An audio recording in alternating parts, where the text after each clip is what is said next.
impart your supreme wisdom upon our activities, help us to speak our minds clearly, to listen and respect, love each other, so that we are included to the blessed people.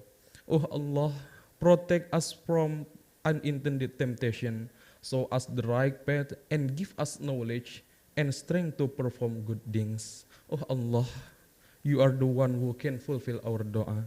Rabbana atina fid dunya hasanah wa fil akhirati hasanah wa qina adzaban nar.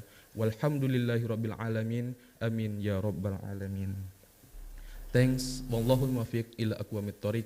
Wassalamualaikum warahmatullahi wabarakatuh. The next agenda is the report by the Committee on the Conference to Assistant Professor Dr. Nur Budianto. Time is yours.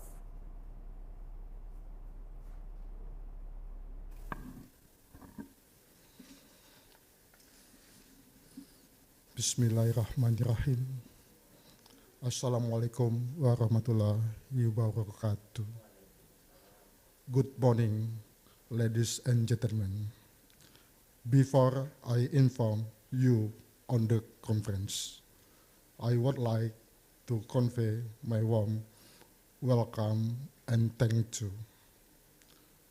The Honorable Keynote speakers, the Honorable Rector of Sriwijaya University, represented by Vice Rector of Academic Affairs, the Honorable Dean of Faculty of Social and Political Sciences of Sriwijaya University, the Vice Dean, and all the presenters. Ladies and gentlemen, the theme of this 50 icon is transitioning to post-pandemic world, a diverse perspective. It is annual conference collaborating with University Kebangsaan Malaysia. The keynote speaker are Associate Professor Dr. Ferzi PhD from School of Business and Law, Edith Cowan, University, Australia. Professor Divya Jindal, SNAP from School of Humanities, Social Sciences and Law, Dundee University, Scotland. Associate Professor Dr. Muhammad Mahzan Awang from Faculty of Education, University Kebangsaan Malaysia. Associate Professor Dr. Haji Azhar SH, MSc LLM from Faculty of Social and Political Sciences, Sriwijaya University. Associate Professor Dr. Andi Al-Fatih, MPA, from Faculty of Social and Political Sciences, Sriwijaya University. The participants are from any university and institute, in short as Asia. Ladies and gentlemen, this international conference will be divided in two sessions. First session is seminar by keynote speakers. The second session is panel discussion with 55 participants that will be divided into 7 room meetings. Hope this event will well. Thank you so much. Wassalamualaikum warahmatullahi wabarakatuh.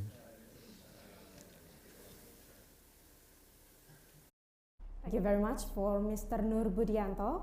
Ladies and gentlemen, now we are going to listen to the welcoming speech by the Vice Rector of Academic Affairs of Sriwijaya University to Professor Insinyur Zainuddin Nawawi, PhD, IPU. The time is yours.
Thank you very much for the Vice Rector of Sriwijaya University for the welcoming remarks.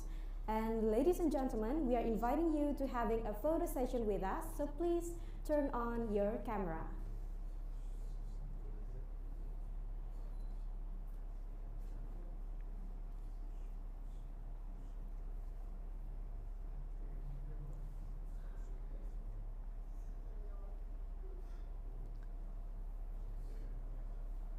We have 188 now, yeah, Siva, for the participants today in this conference. Please turn on your camera. Yes. Because we want to have a documentation for this conference. Ready? Okay. We are going to count from 3, 2, 1. Next slide. Next slide, please. 3, 2, 1. Okay. Another slide. 3, 2, 1. Please give your best pose and best smiles, ladies and gentlemen. Are we done already? Okay. No? Another slide. 3, 2, 1. Okay. Thank you very much. Okay, now we are going to move to the next session. Okay, ladies and gentlemen. That's all our opening ceremony today, and after this we are going to have plenary session that will be led by a moderator, Assistant Professor Dr. Diana Dewi Sartika from Sriwijaya University. Dr. Diana, time is yours. Thank you, Mbak Nada and Mbak Siva. Okay, now we are moving to the next agenda. Here is the panel session that will be presented by Associate Professor Ferry G, PhD, Professor Divya Jindal Snape, Associate Professor Muhammad Mahzam Awang, and then Associate Professor Dr. Andi Alpati. Last but not least, Associate Professor Dr. Azhar MSc LLM. This session will be provide 5 keynote speakers and will give the opportunity for all participants to deliver the question while the speakers give the presentation by chat room. So, ladies and gentlemen, give a warm welcome to the first speaker of this session, Associate Professor Ferry G, PhD. Hello, good morning, sir.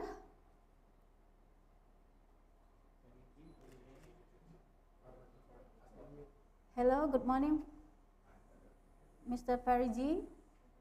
Good morning. Okay. Good morning, Indonesia. Good morning, Malaysia. Oh, yes. How are you, sir? Very well, thank you. How are you today? Oh, yeah, I feel great. Okay. Before the presentation, we want to let me read the short bio from the first speaker, Mr. Ferry G. Okay, Mr. Ferry G is the Associate Professor in Supply Chain and Logistic Management in the School of Business and Law. Okay, Ferry is currently a Secretary of the Chartered Institute Logistics and Transport, Western Australia. And then Ferry is also Supply Chain and Logistics Association of Australia. And then Associate Professor Ferry G has maintained a high quality of research throughout his academic career, including international scholarly leadership in the areas of supply chain management and logistics, including being invited to be keynote speakers and to give public lectures at symposium and international conferences in Indonesia, Malaysia, Vietnam, China, UK, and Australia. From 2017 to now, published for more than 46 referred journal articles, including 23 articles in Q1 range in Simago and 22 articles in Q2 range in Simago, and 8 referred conference papers. Furthermore, Dr. G has received research grants or awards adding up to over $1.85 million between 2010 and 2020. Okay, to Mr. Ferry G, this time is yours.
subjects, the program or the courses need to look at problem solving, critical thinking, as well as active learning. And one particular element of research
knowledge use, right?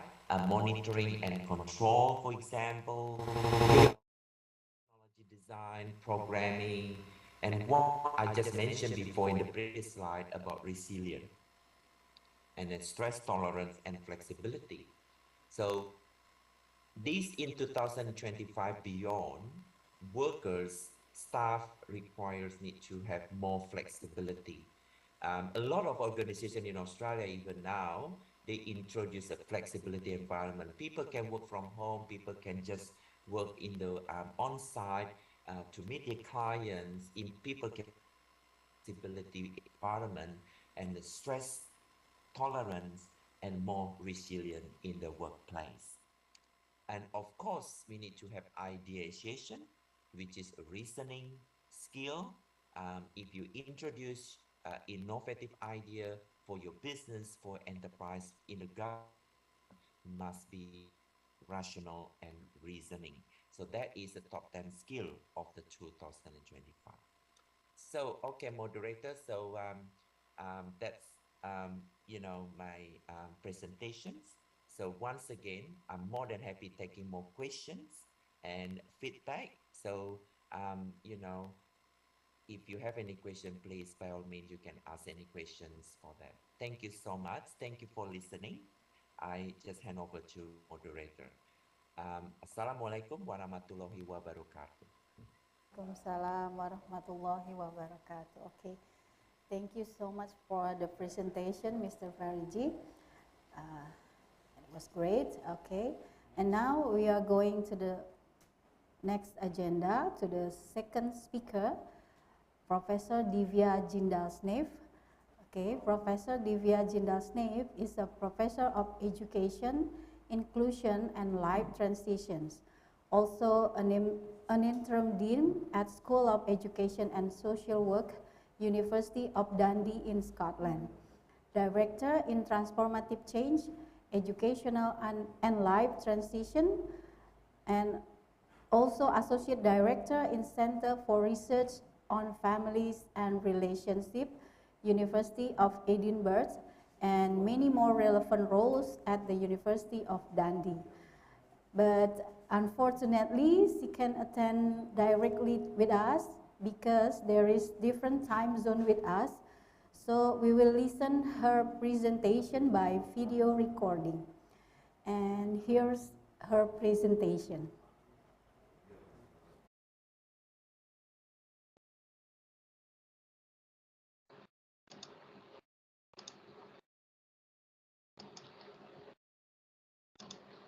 Hello, I'm Divya Jindal-Snave from the University of Dundee, and today I would like to discuss with you about the impact of COVID on transitions and well-being, and also within that context discuss with you about 12 pillars of successful multiple and multidimensional transitions based on my and my colleagues' transitions research. So before we start, I would like you to reflect on some questions. You probably have already done that, but if you could look at what does the term transitions mean to you? What transitions have you experienced as a result of COVID? And what was the impact of school university closures or reopening on you personally and professionally? You can do it as a self-reflection, but there is also an online poll that you might want to leave your thoughts on. So moving on to about my conceptualization of transitions, I define transitions as an ongoing process of psychological, social, cultural, and educational adaptations. And this happens due to changes in context, interpersonal relationships, identities, and other aspects.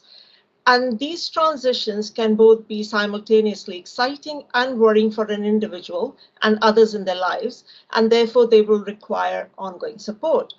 One thing that is important to remember here is that transition is not change, but transition is an adaptation to that change. And transitions are complex and multiple and multi-dimensional. And what do I mean by multiple and multi-dimensional transitions? So you probably have heard me talking about multiple and multi-dimensional transitions theory. And what I have, how I'm theorizing it is that everybody goes through multiple transitions at the same time. And these transitions are not only ones they are experiencing, their transitions will then trigger transitions for significant others, for example, their family members or professionals. On the other hand, significant others will be experiencing their own transitions, and these will trigger those of the individual we were talking about. So these mutual interactions happen of transitions happen between individuals and their significant others, leading to an almost ongoing ripple effect across the ecosystem, highlighting the multidimensional nature of the theory. And if you think about this on a Rubik's Cube, consider a Rubik's Cube, and there are different colors on the Rubik's Cube, and one color is the ecosystem of an individual, another color is of another individual. If we move the Rubik's Cube even slightly, it doesn't only make changes for that particular color, it changes for other colors as well. Similarly, because our ecosystems are connected, there are likely to be these changes happening for us. Also, these transitions are themselves dynamic, but they're not taking place in a vacuum. They're in an environment that is constantly changing. And we saw that, for example, in the context of COVID, there was several environmental changes taking place, for example, leading to school and university closures that then led to other things happening. And if you look at these, for instance, in this context, you will see that this is a university lecturer who's experiencing multiple transitions, which include thinking about rapidly moving at the start into online learning, to moving to hybrid learning, thinking about her students' placements and how are they going to go forward.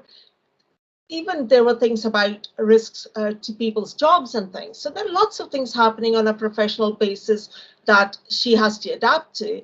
But along with that, she has a child who's at home. She has to also then focus on home learning for that child. But similarly, she has to be aware of her partner's needs, professional, personal needs. So there are all sorts of personal and professional transitions that are happening for this professional, but they are also triggering transitions for others, as well as others triggering for her. So what we were noticing was happening during COVID times, as all of you know, there was a lot of different things happening, and they were happening very quickly, and it wasn't as if there was a set pattern. And of course, transitions are not linear, and adaptations happen at different times. But even if we look at the timeline of how things were closing and opening up, and the uncertainty that was there, which is carried on with Omicron, for example, and how the teaching is going to happen, how what the rules and regulations will be, and they differ across UK. There is a lot of uncertainty, and within that context, we also have the discourse that has, in my view, a negative discourse, which is not very helpful, about lost learning, and said that children for nearly 2 years have not had learning as planned. However, people are forgetting that there is a lot of learning that's happened because of COVID, and the way teachers and parents have worked closely together to ensure that their children are learning all the time. But if you start thinking about that, so there is about learning, there's about this discourse, there are all these changes happening that nobody can have control over, and nobody's certain about them. It leads to a lot of uncertainty, concerns, lack of communication. And if we look at this research, young people have reported that lack of clear communication about COVID-19 had actually increased their mental health issues. And we also know from research that individuals have a functional need for cognitive closure, which is defined as a desire for achieving a definite and clear answer, that there is no confusion, ambiguity is reduced, uncertainty is reduced, and we have this functional need as human beings, some more than others. But all of these uncertainty that go with COVID and the changes, the transitions over time, of course, then lead to having an impact on our well-being as well. So what I wanted to talk with you about was what we found from our research, these 12 pillars that can help facilitate multiple and multidimensional transitions. Now, of course, some of these can become inhibitors depending on what is available in an individual's environment. And before we go to these 12 pillars, I want to highlight that for successful transitions, not all 12 pillars have to be present or have to be equal at the same time. Also, what we know is that different pillars might need to be prioritized at different times and for different types of transitions. So these pillars, though, are useful for an individual across the life course and when they are navigating different types of transitions. And I also want to emphasize that they're not within person or fixed aspects. They can be and are created and maintained over time. So I'm aware this figure is not helpful, so moving to this figure here, you will see that the 12 pillars, the first one is the multiple and multidimensional transitions, habits of mind. You must have heard about habits of mind, and I'm suggesting that they are important within a transitions context too. So MMT habits of mind, for example, include ability to solve problems, being adaptable, open-minded, being able to collaborate, resourcefulness, comfort with uncertainty, being able to have agency. And all these sort of aspects are ones that can be taught from early years and carrying on. Second one, for instance, is the multiple and multidimensional transitions habits of heart. And again, they can be developed by learning how to adapt to changing relationships that we might have, losing, for example, in children's case, friends or making new friends, and social capital, so the social relationships and networks that might be available, and to be able to understand and manage feelings about transition experiences. And I would say most importantly, self-compassion and being aware of that. So these habits of mind and transitions, habits of heart are, of course, I've separated here, but they interact with each other and they can be developed throughout one's life. And I should say the other pillars are similarly, they interact with each other and they're only being separated here to simplify the discussion. So if we can start thinking about these and what we need for these to develop the multiple and multidimensional transitions, habits of mind and heart, we need to be able to use diverse pedagogical approaches. So our teachers can use diverse pedagogical approaches, which lead to the development of these habits. But alongside that, obviously, like I said, the children's they will support in children navigating and understanding and accessing their social capital in new classes, new schools, in small bubbles or the way that things have changed, and with new teachers and peers.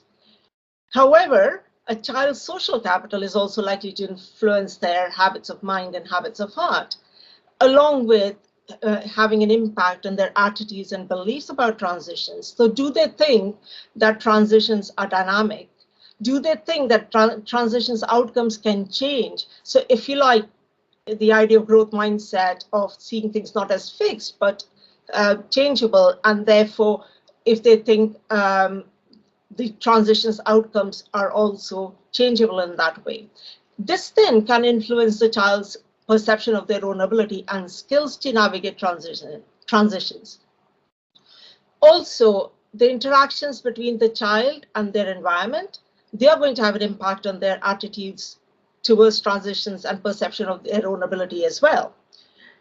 And as I was saying earlier, there is this discourse in the environment, and sometimes this discourse is quite negative. Actually, we know from our research the discourse around transitions can be quite negative in the environment, in the media, in the community, in the families and professions.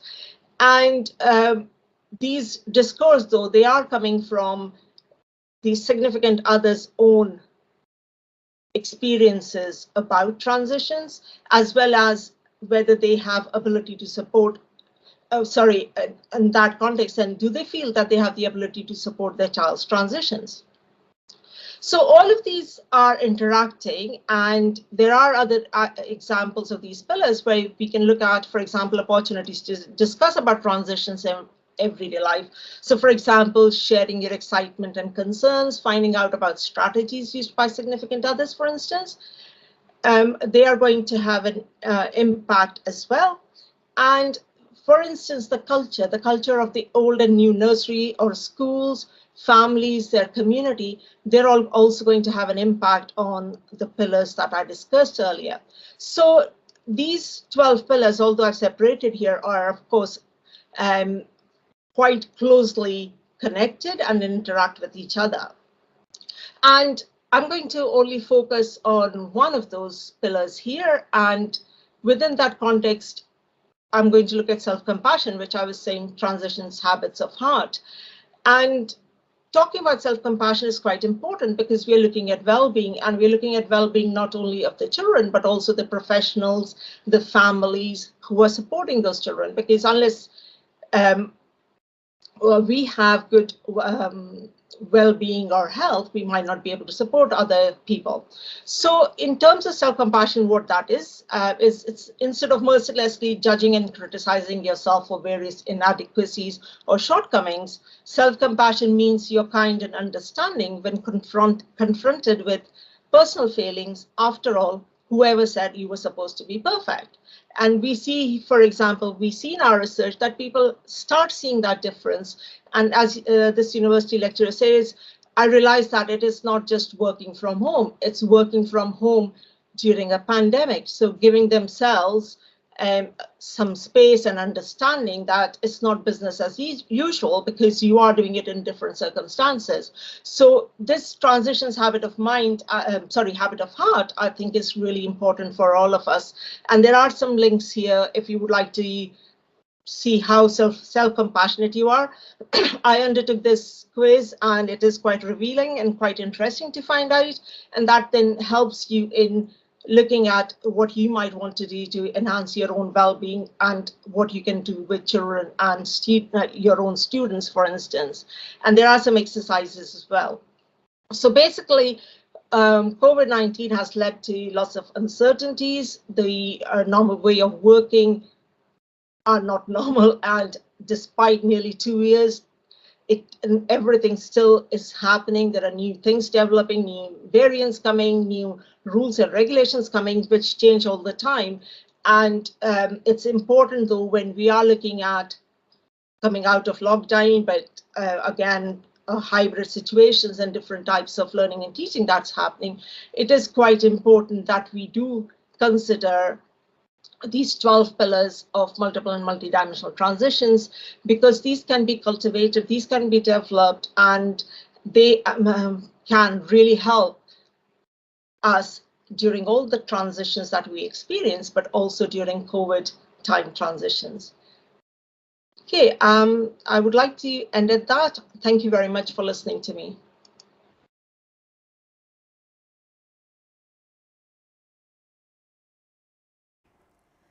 Okay, ladies and gentlemen, there is a,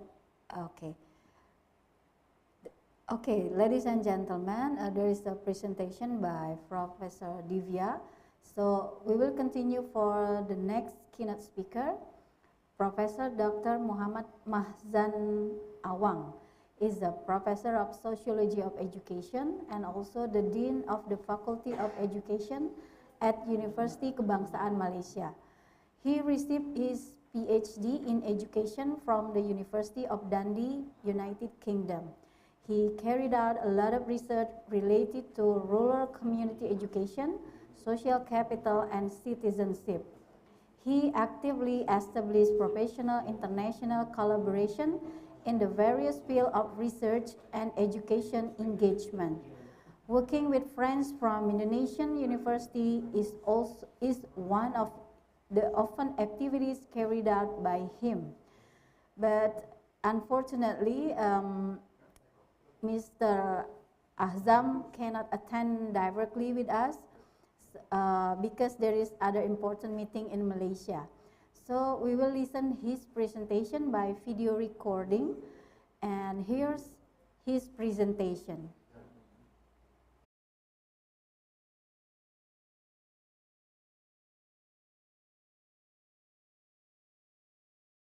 Bismillahirrahmanirrahim.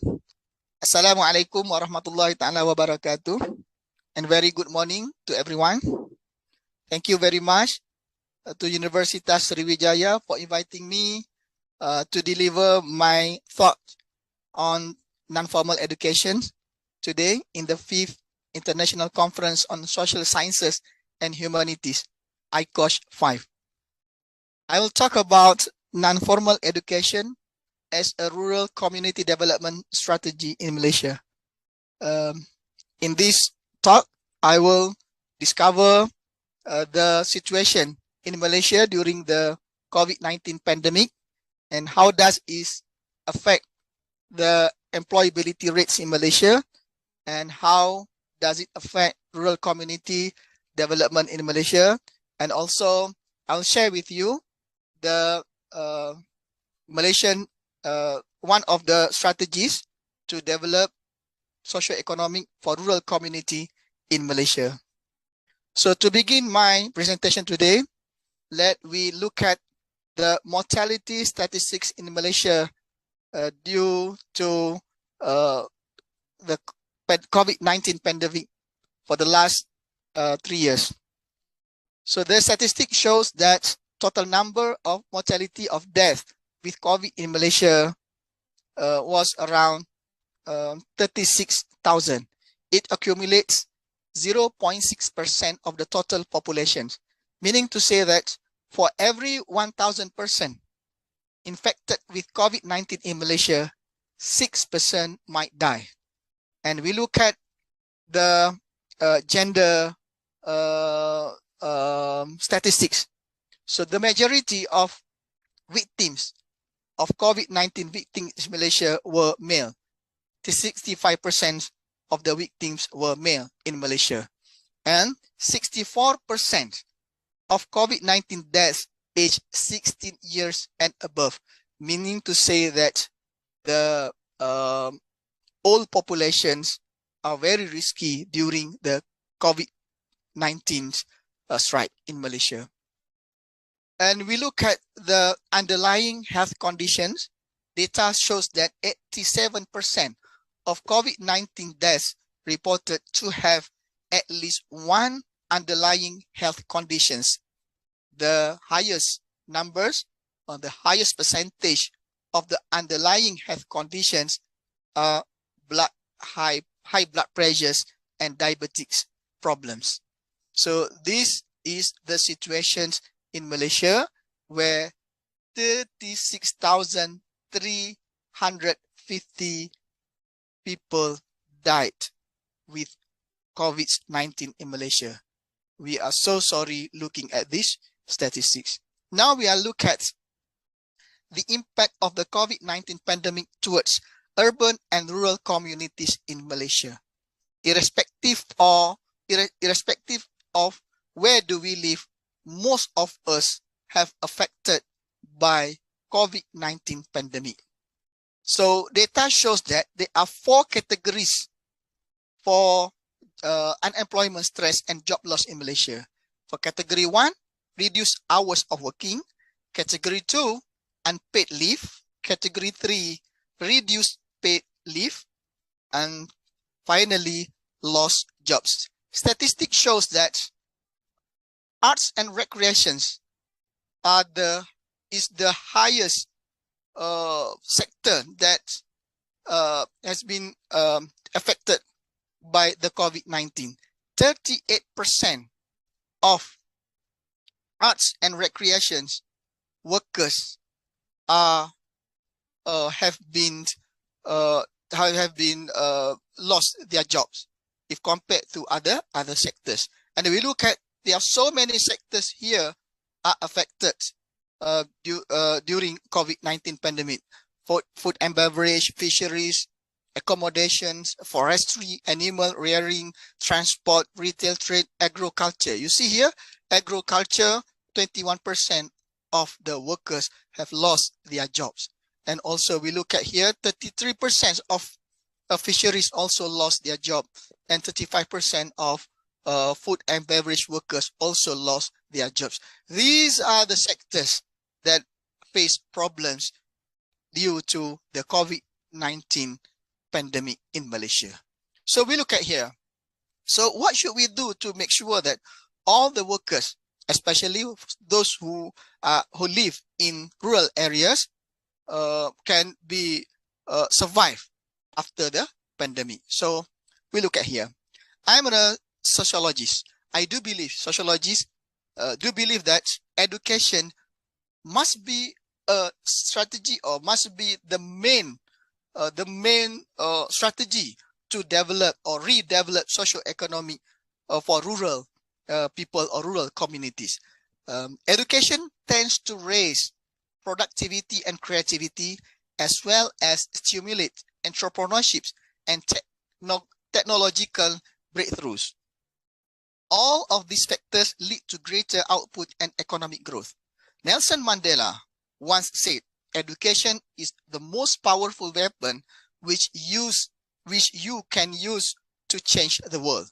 And Malcolm once also said that education is our passport to the future, for tomorrow belongs to the people who prepare for it today. So we do believe that the focus must be on education to redevelop socio-economy for rural communities after the COVID-19 pandemic. So we look at the education as a tool. So in the Malaysian context, at least there are 3 ministries involved directly in education for rural development in Malaysia. The first one, Ministry of Education, Malaysia. The second one, Ministry of Higher Education. Then the third, or finally, Ministry of Rural Development. So Ministry of Higher Education, Malaysia, focusing on the structured education system that runs from primary school to university and includes specialized programs for vocational, technical, and professional trainings. So in Malaysia, most of the schools are under Ministry of Education. National schools, we have national schools, we have national type schools, we are also several other type schools. So Ministry of Higher Education, we deals with schools from primary to pre-university. So formal education usually is under Ministry of Education Malaysia. So Ministry of Higher Education also deals direct with formal education, especially for undergraduates and also postgraduates. So we look at non-formal educations. So what does it mean by non-formal education? It refers to planned, structured programs and process of personal and social education for young people designed to improve a range of skills and competences outside the formal educational curriculums. So non-formal educations usually offer certain certifications and also offer certain programs to tackle certain things. So non-formal education in Malaysia usually too many non-formal education courses offered by Ministry of Higher Education and also Ministry of Rural Development. So another type of education is informal education. It refers to lifelong learning process whereby each individual acquires attitudes, values, skills, and knowledge from the educational influences and resources in his or her own environment and from daily experience. So usually we have three of these ministries, and three ministries also focus on informal education. In formal education, we usually use the term hidden curriculum to empower or to promote informal education among students. So we go to the next. So we propose, in Malaysia, non-formal education has been identified to be the main strategy for improving social economic development among rural communities after the COVID-19 pandemic. This is because 25% of total population in Malaysia are rural communities. So we see the trend for rural population in Malaysia. We look at how the situation or the trend rural population in Malaysia start from 1960 until now. So the source, I take it from the World Bank. We look at here. Sorry, it goes a different way. So you look at 1960 until 2020. You see. So total population, total rural population in Malaysia in 1960 is around 5.9 million, and it increased 6 million to the next year, and then the peak numbers of population of rural population is during 1990s. We have around 9 million population, and until now we have numbers of around 7 million rural population in Malaysia. So we go back to our slide. Okay, we look at non-formal education. So we are focusing on non-formal educations. We in Malaysia have one programs, we call it quick win programs. So the community development divisions in Malay, Kemajuan Masyarakat, from Ministry of Rural Development Malaysia introduced a quick win project as a socio-economic development model for rural community in Malaysia, especially to tackle the socio-economic problems after the pandemic. So we look at the details. What do we mean by quick win? Now, what is quick win strategy?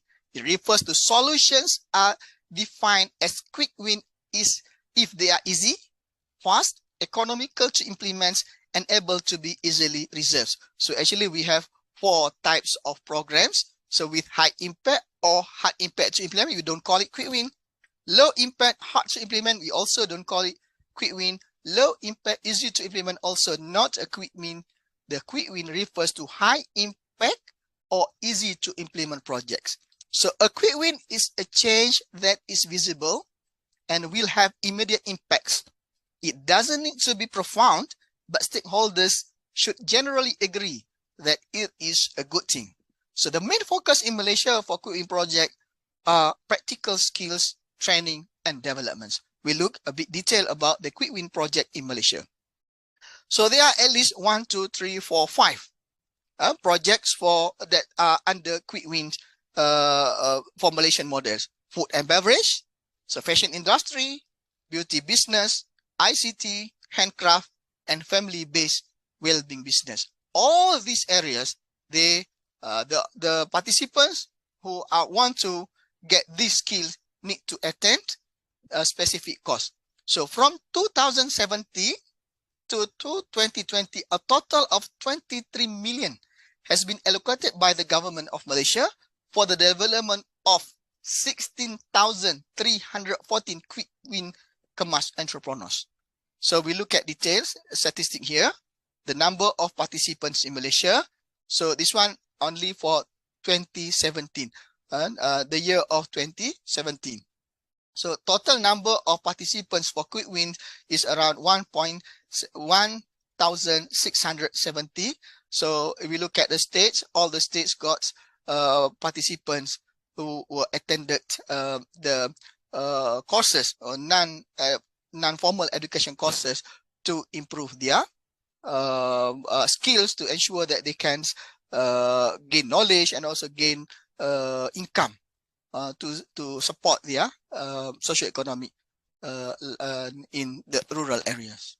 So we look at the success stories of rural communities.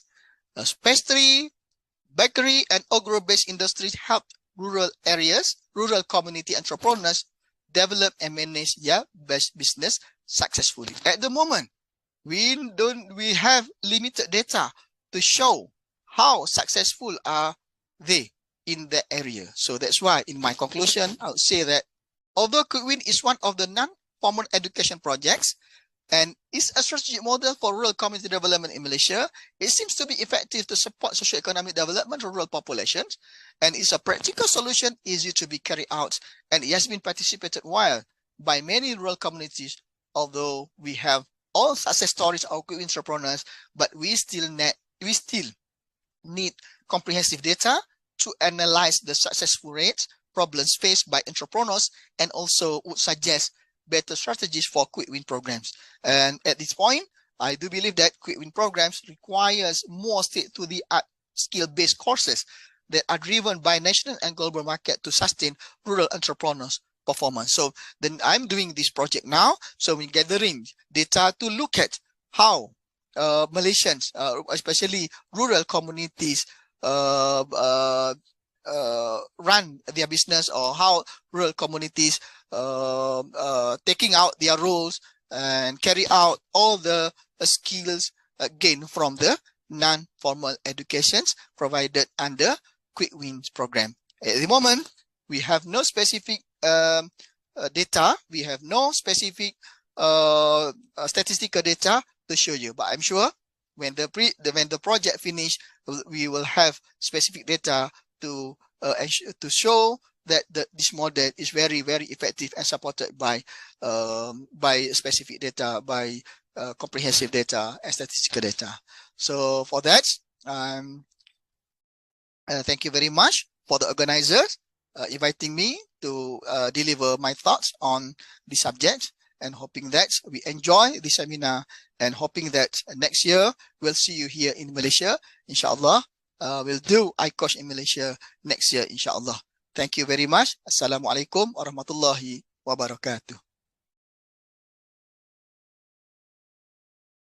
Okay, the audiences, that was an awesome presentation by Associate Professor Mahzan Awang. And we would like to listen the presentation by our internal speaker from Sriwijaya University, my bestie. Here's Mr. Associate Professor Dr. Andi Alpati, MPA. All right, thank you. Assalamualaikum warahmatullahi wabarakatuh. Good morning, everyone. I would like to talk about educational policy in the rise and downs of the spread COVID-19 in the context of sustainable human resource development. It is an overview of higher education in Indonesia.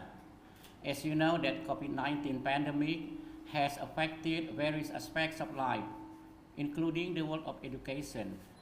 It happens in many parts of the world, including Indonesia. The disease caused many problems. Economic activity and businesses collapse. Social life is unfriendly and uncommon. The world of education is getting more complicated. As the result, human resource development can be hampered if it is not approached very carefully. In order to inhibit and overcome the spread of this disease and to keep human resource development on progress, diverse public policies have been made as well as implemented by the government of Indonesia. As you can see on the screen, Government of Indonesia have issued various policies and initiatives dealing with learning obstacles during the COVID-19 pandemic. The policies were made by high, middle, and lower rank officers. The policies regulate many things, from basic matters relating to health in general to the affairs of a safe teaching and learning process. They also provide benefits both to students, lecturers, education staff, and the people in general. Public policies related to the sustainability of higher education during the COVID-19 pandemic are quite complete and basic.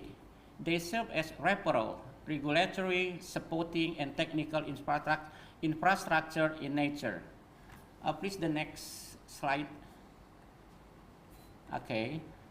Through these policies, students are expected to get various benefits, like the continuity of lectures is not disruptive during the pandemic, cost saving when the students do not enjoy campus facilities and services, flexibility to apply for tuition fee waivers, and saving at the end of college.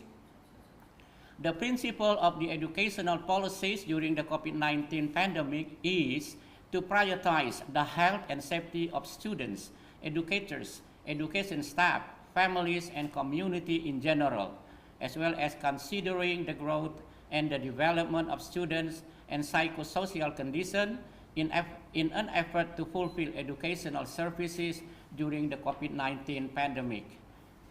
Okay, the next slide, please. Yeah, go on.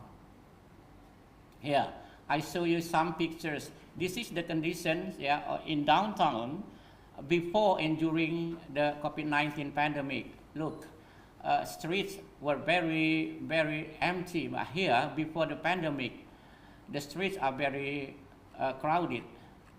Yeah, next slide, please. Yeah, also the situation at our university especially. Next slide, please. Yeah, so the class, during the COVID-19, the class were empty, but now it is, more or less more crowded. Thanks God for that. Okay, now I'm going to talk about the students and COVID-19 pandemic situation. COVID-19 pandemic in Indonesia has spread it out all over the country. The situation has been serious. In some places, it is even worrying.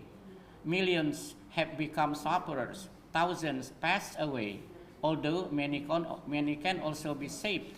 Warnings are again and again through various media. Restrictions applied in many places and situations.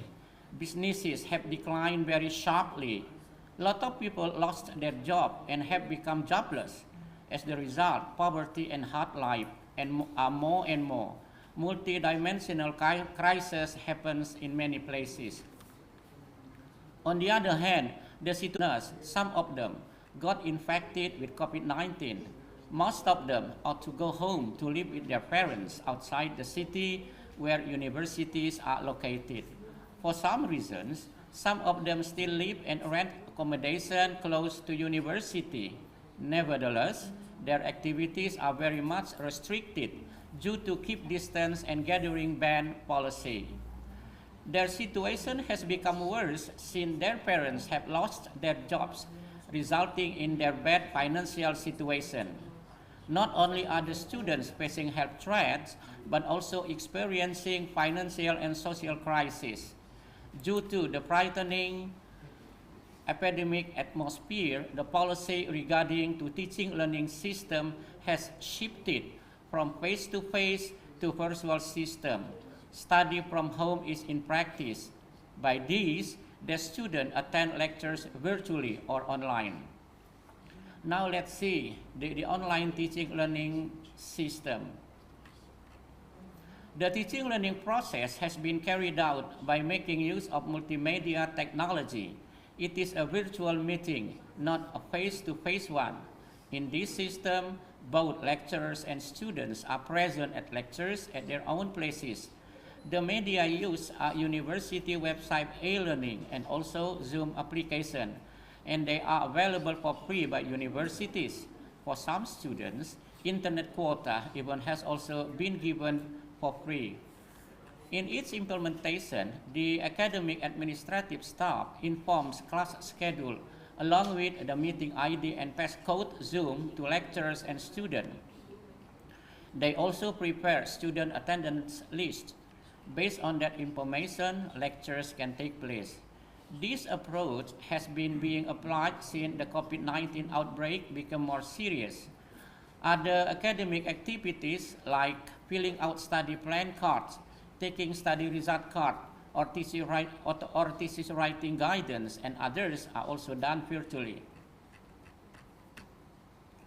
You see, okay, can you show the picture, please? Yeah, here is some example of online teaching learning system.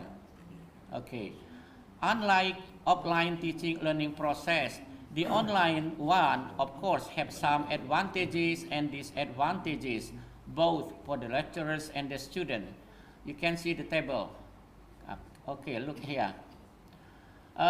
Relating to class schedule, it is more flexible. It can be rearranged according to time availability of both parties, lecturers and students. Teaching learning location, it can be everywhere as long as internet network is available. Cost, it is of course lower because the expense of quota is not expensive. Moreover, students get free internet quota. In addition, lecturers and students can save their money for transportation to campus. Class attendance, students can attend the class while doing other things. While teaching duration, for some lecturers, it can be less than it should be. Regarding physical appearance in teaching learning process, it can be simpler as long as the dress, the dress code is acceptable. And then teaching material, it can be displayed and shared easily to students. Communication, it can be orally and in written through chat room. Besides advantages, online teaching learning system has also some disadvantages, both for the lecturers and the students. They are diverse and sometimes very annoying and difficult to deal with. The following are the examples of the disadvantages of online teaching learning system. Lecturing, it depends very much on internet availability.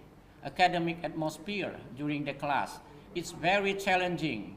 Some or even most of the students are less focused and reluctant to be active or disciplined. Interaction, it is very poor, only one-way communication from lecturers to students. When the students are given opportunity to ask questions or give comments, they have hardly any. Communication, it is not very smooth, mostly due to unstable internet connection. Voice very often cannot be heard because of disconnect to the internet. Class attendance. Students frequently are not there on camp. Some of them just put their photos, doll, cartoon, or even puppet instead. This is very annoying. Lack of understanding. Because of bad internet connection, students cannot listen clearly to the explanation on the material. Practicum for students. The number and duration of practicum are decreased. It is to avoid the risk of contracting COVID-19. The practicum materials given are only the points, while internship and student exchange are postponed. The advantages of online teaching learning system above are a lot. Some are understandable due to the nature of the condition, but some others are hard to tolerate because they are very disturbing.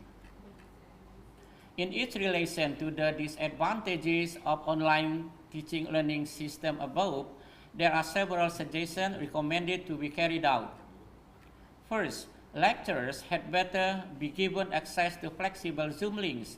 It is in order to deal with class schedules that occur at the same time. Attitude during practicum. Do apply good COVID-19 protocol very strictly. The virus is still there. Remember, the virus is still there. Don't be careless. Innovation in teaching. Lecturers are encouraged to make various teaching techniques on their capacity and perception. Make more internet quota available for free for more students, since most of their financial situation is getting worse. Hybrid class method.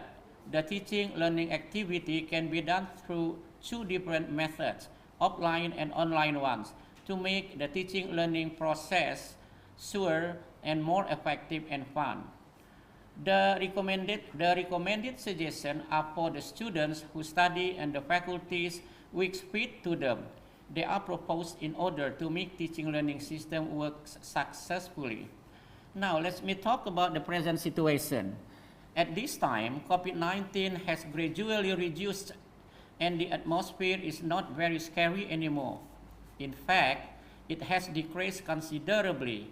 In some places, people are no longer wearing masks.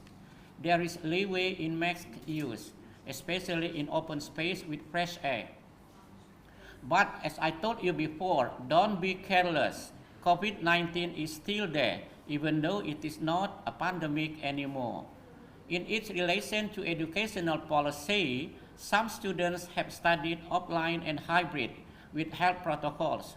However, online learning still applies to certain classes. Policies related to educational assistance, such as exemption, reduction, and payment of tuition fees installment for some students still apply. Graduation is carried out virtually since it involves huge number of people. Now I came to conclusion. COVID-19 pandemic really makes life harder for most of the people. It causes a multidimensional crisis. Many policies have been made and applied to overcome the situation.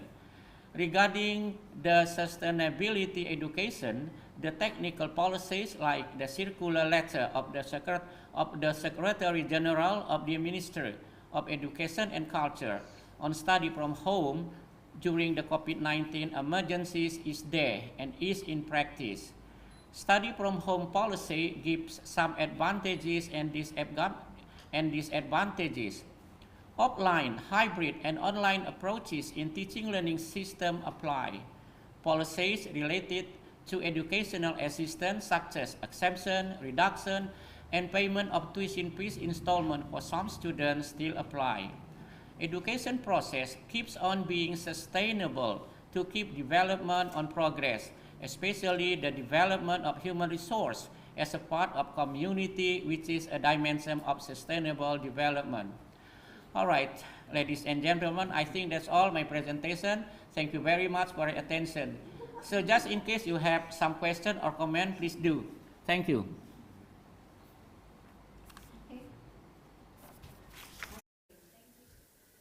Thank you so much, Associate Professor Dr. Andi Al-Fatih. There's a lot of new knowledge that we get from him. And now, last but not least, we would like to move to the last keynote speaker. But before that, I would like to remind the participant to deliver the question while the speaker give the presentation by chat room or using the raised hand feature in Zoom. Okay. Next, I will read the short bio by Dr.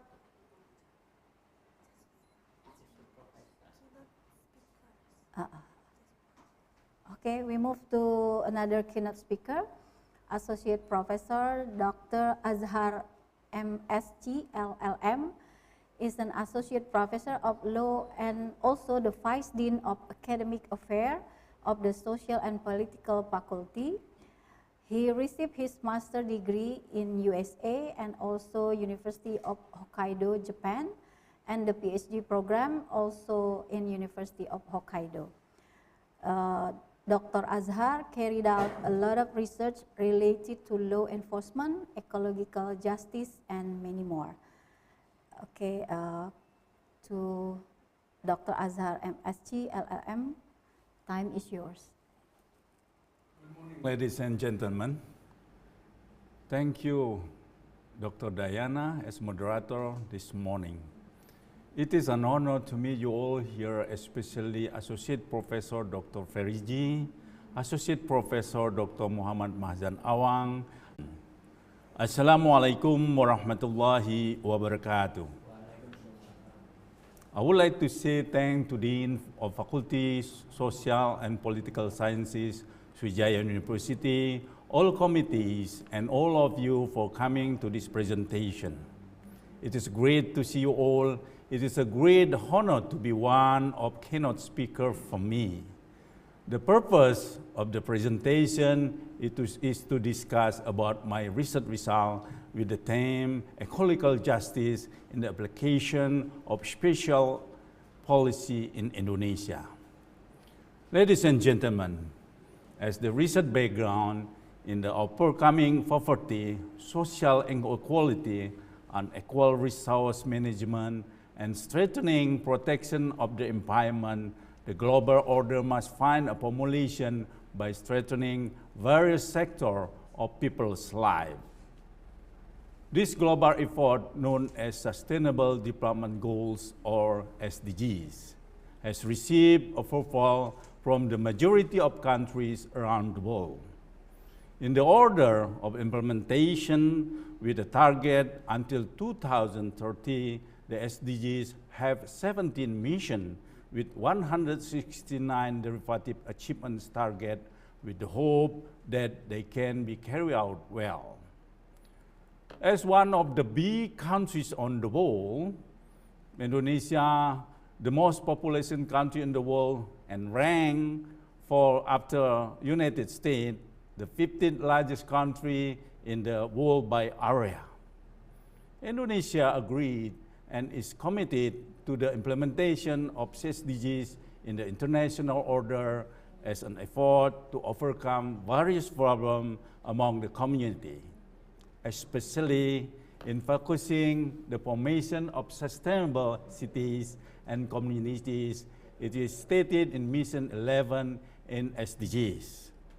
Ladies and gentlemen, the formation terrestrial ecosystem, or they call it life of land, in Mission 15 in SDGs, which focuses on processing forests in a sustainable manner according to the characteristic of Indonesia, which include in Mission 17 in SDGs.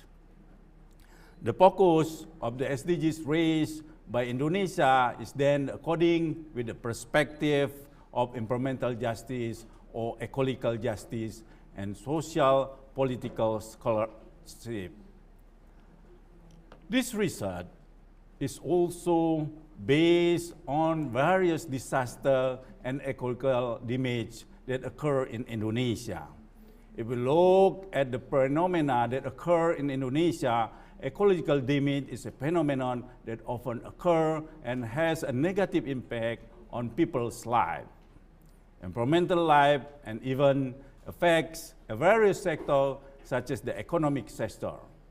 If we see to the statistic, according to Central Bureau of Statistics of Republic of Indonesia, there were about 15,366 floods occur in Indonesia in 2021. Ladies and gentlemen, Palembang is the main focus of research because it is an area with a large enough vulnerability ecological disaster. An example of a flood disaster. According to Indonesian Forum, if you see, for the environment, they call it WALHI, it stated that from 2018 to 2019, there are about 77 flood events in the city of Palembang, with 26 events in 2018, then an increase of 51 events in 2019. In 2021, Palembang City have been experiencing the world's flood even in the last 30 years with a height of 25 centimeter to 1 meter. We can see in the picture before, the flood occurred only in the city of Palembang. Then the other data show that there are more than 50% of the Palembang city area in the category of high flood prone areas, especially areas located on the banks of the Musi River, including Gandus District, Kertapati District, Seberang Ulu District 1, Seberang Ulu 2 District, Pelaju District, Ili Barat District 2, Bukit Kecil District, Ili Timur District 1, Ili Timur 2 District, and Caledoni District. In addition, there are a special problem in Palembang City. There are minimum retention pool only 32, but actually in Palembang, ideally, the Palembang City need about 77 retention pool. Furthermore, the availability of a green open space in only 3,801 hectares. But according to experts, ideally, Palembang must have 12,000 hectares. As well as swamp conversion to residential or industrial, there are about 207 cases. And finally, 404.19 hectares of green open space and swamp land conversion from 2014-2021. If we see that the summer pool in the picture is become swamp, it's not functional well. Ladies and gentlemen, if we talk about the concept of ecological justice, basically the concept of ecological justice is a concept in which fulfillment of the distribution of right and obligation, as well as benefit in the environment in a fair manner, both between race, class, and communication income. Ladies and gentlemen, on the other hand, ecological justice is also related to how the public gets the opportunity to make decisions and participate in managing the environment in order to achieve a fair distribution of environment in community groups. Ecological justice consists of 4 categories by looking at taxonomy of ecological justice, including justice as a distributive justice, ecological justice as corrective justice, ecological justice as procedural justice, and ecological justice as social justice. In terms of distributive justice, it is emphasis on encouraging and demanding a fair distribution of environmental rights and benefits and minimizing environmental impacts rather than sharing the environment in community groups. In addition, this aspect demands a fair distribution of environmental management and utilization and environmental protection.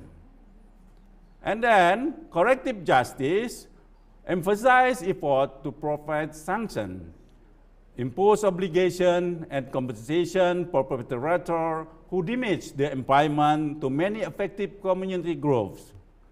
For perpetrators of environmental destruction, they must compensate both economical and socially to the affected parties and must compensate environmentally by restoring environmental impact and restoring the topography of environment as before. The third, the procedural justice emphasizes the involvement of community both as individual and as a fair group in the environmental decision-making process, regardless of the agreed outcome. In fulfilling the aspect, in more open decision-making model is needed, protecting people or parties who are disadvantaged and having equal access in policy making. Lastly, social justice, it is an accumulation of all aspects, namely distributive justice, corrective, and procedural, by looking at extent to which social can be realized. Social justice, environmental justice, will encourage all parties to take the best step in creating community order that is able to meet the needs of people's lives, as the resources and power over the management of sufficient and proper resources as human beings. Environmental justice should go hand in hand with the realization of social justice. Based on our finding, there are, in terms of distributive justice, the dysfunction of space that should be a green area is not realized area, such as, example, sport hall or campus area. Usually before it is cultural and sport area become mall, shopping center. And the second, Musi 2 area, as water catchment area become residential and building and shops. This happened due to several factors. First, this is because there is still a lot of community-owned land that has been determined not in accordance with the function of the space used, so that it provides an imbalance in the allocation of environmental resources to the community. Second, special rules that limit the development of tourism facilities, especially in the riverbank and existing delta island. In terms of corrective justice, there are regulations regarding law enforcement but have not been fully enforced, such as Palembang City Regulation number 15 of 2012, which aimed to organize regional space as a riverside city based on international tourism, services, trade, which are cultured, safe, comfortable, productive, green, and environmentally friendly and sustainable. And procedural justice demands a more open decision-making model, protect injured person or party, and has equal access to policy making. Policy making has not yet targeted all elements of society. NGO involvement is still very minimal in negotiation on policy making. And lastly, social justice.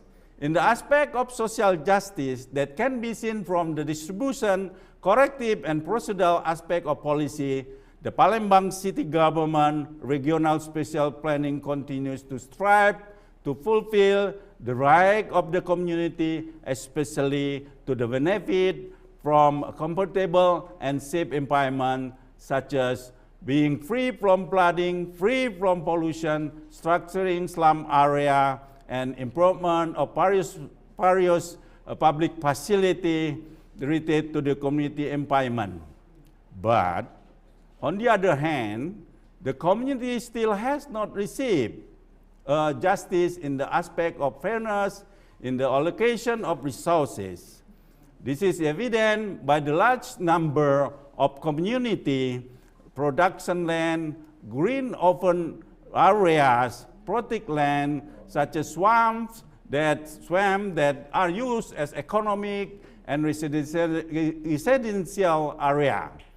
This condition is inversely proportional to the government's effort to create a comfortable environment, while the regulation issued by the government are the source of environmental damage.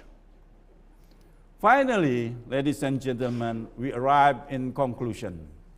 Existing policy have been attempted to maximize the improvement to the environmental context in Palembang, but the optimally practicalization of its implementation is still hampered by several aspects that need to be specific again in government regulation. And the involvement of more complex elements of society can help provide good input for the government in making regulation and implementing so that environmental justice can be created in Palembang City. Ladies and gentlemen, thank you for your listening and attention. If you have any question, don't be hesitant to ask me in this occasion or outside of this forum. Thank you very much. Wassalamualaikum warahmatullahi wabarakatuh. Thank you, Mr. Azhar, who already tell us about the ecological condition about Palembang. Ladies and gentlemen, I would like to remind to all participants who has a question, please ask directly to Associate Professor Ferry G, Associate Professor Andi Al-Fatih, and Associate Professor Dr. Azhar, because Professor Divya and Professor Awang was not here. Okay, and now we move to the next session of this conference. This session is a commentator session which will be delivered by Professor Dr. Alfitri MSI, the Dean of Social and Political Faculty. Time is yours, sir. Thank you, Dr. Dayana. Assalamualaikum warahmatullahi wabarakatuh. And good morning from Indralaya, Indonesia. The Honorable today's speakers, Associate Professor Dr. Ferry G, PhD, Professor Divya Jindal Snef, Associate Professor Dr. Muhammad Mahzan Awang, Associate Professor Dr. Andi Al-Fatih, and Associate Dr. Haji Azhar, MSc, LLM. All the participants of the 5 years International Conference on Social Studies and Humanities 2020. The Honorable Associate Professor Ferry G, wonderful presenter, very knowledgeable and engaging Associate Professor Ferry G, especially the 4 important points from World Economic Forum COVID-19.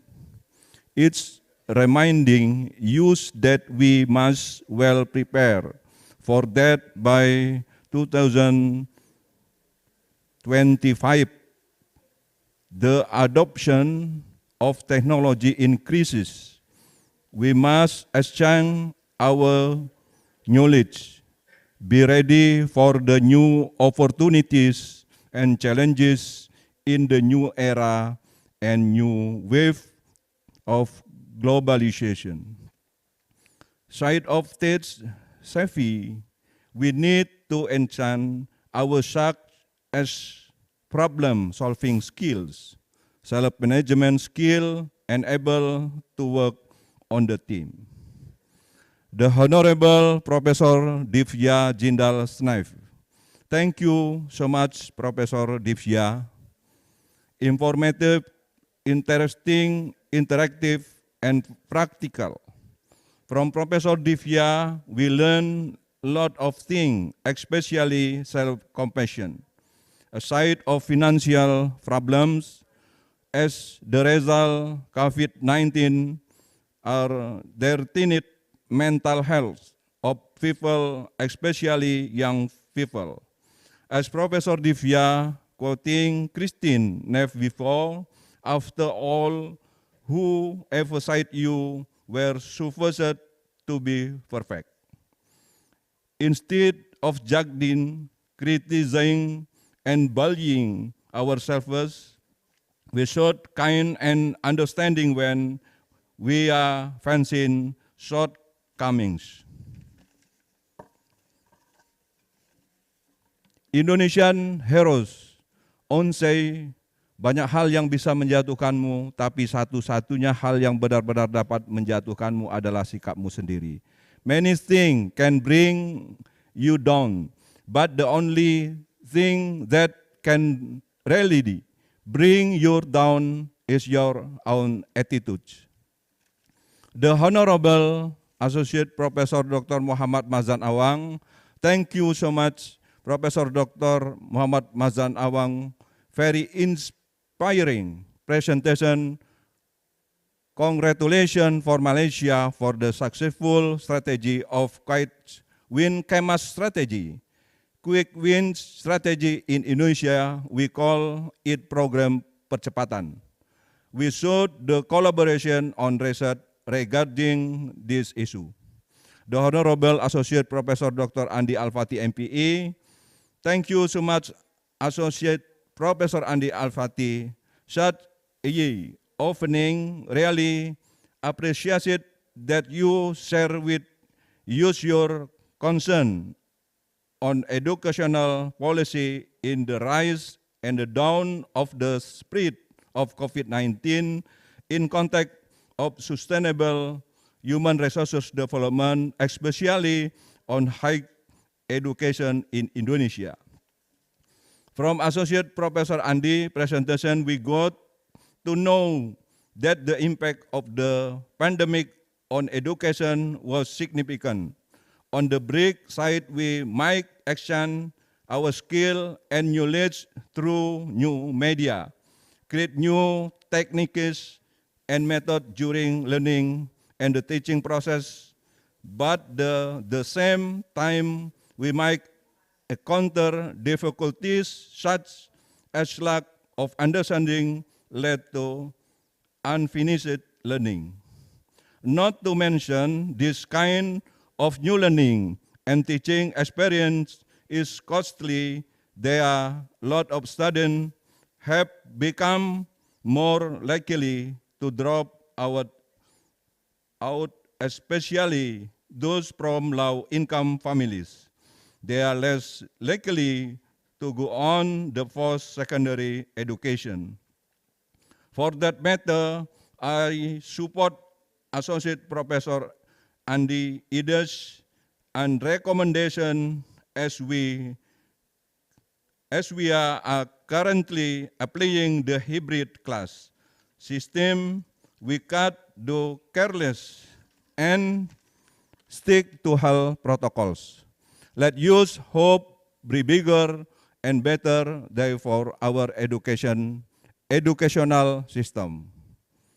The Honorable Associate Professor Dr. Azhar, MSc LLM, thank you so much, Associate Professor Azhar. Great presentation, offered lots of food for two. From Associate Professor Azhar, we learn the justice is not only possessed by man, but also the environment in which he lives. Talk about environmental justice, it is quite complicated and challenging matters. We are trying to save the planet by doing recycling, preaching about paperless policy, but at the same time we are ignore most things that might threaten our environment. We still rely on paper and pen when we are writing. Not to mention, we print our paper during teaching and learning process.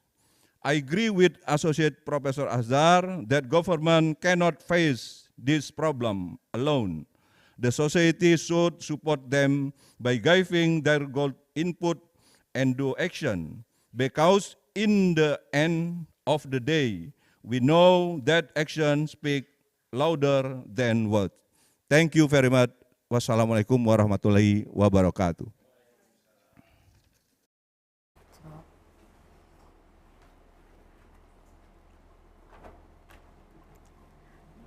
Thank you so much, Professor Alfitri.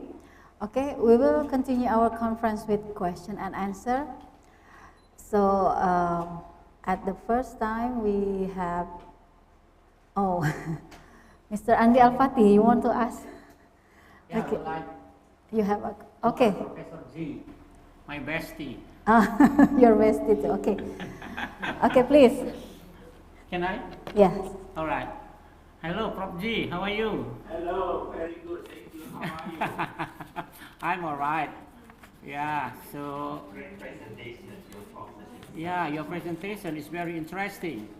So I would like to ask you some question, Prof.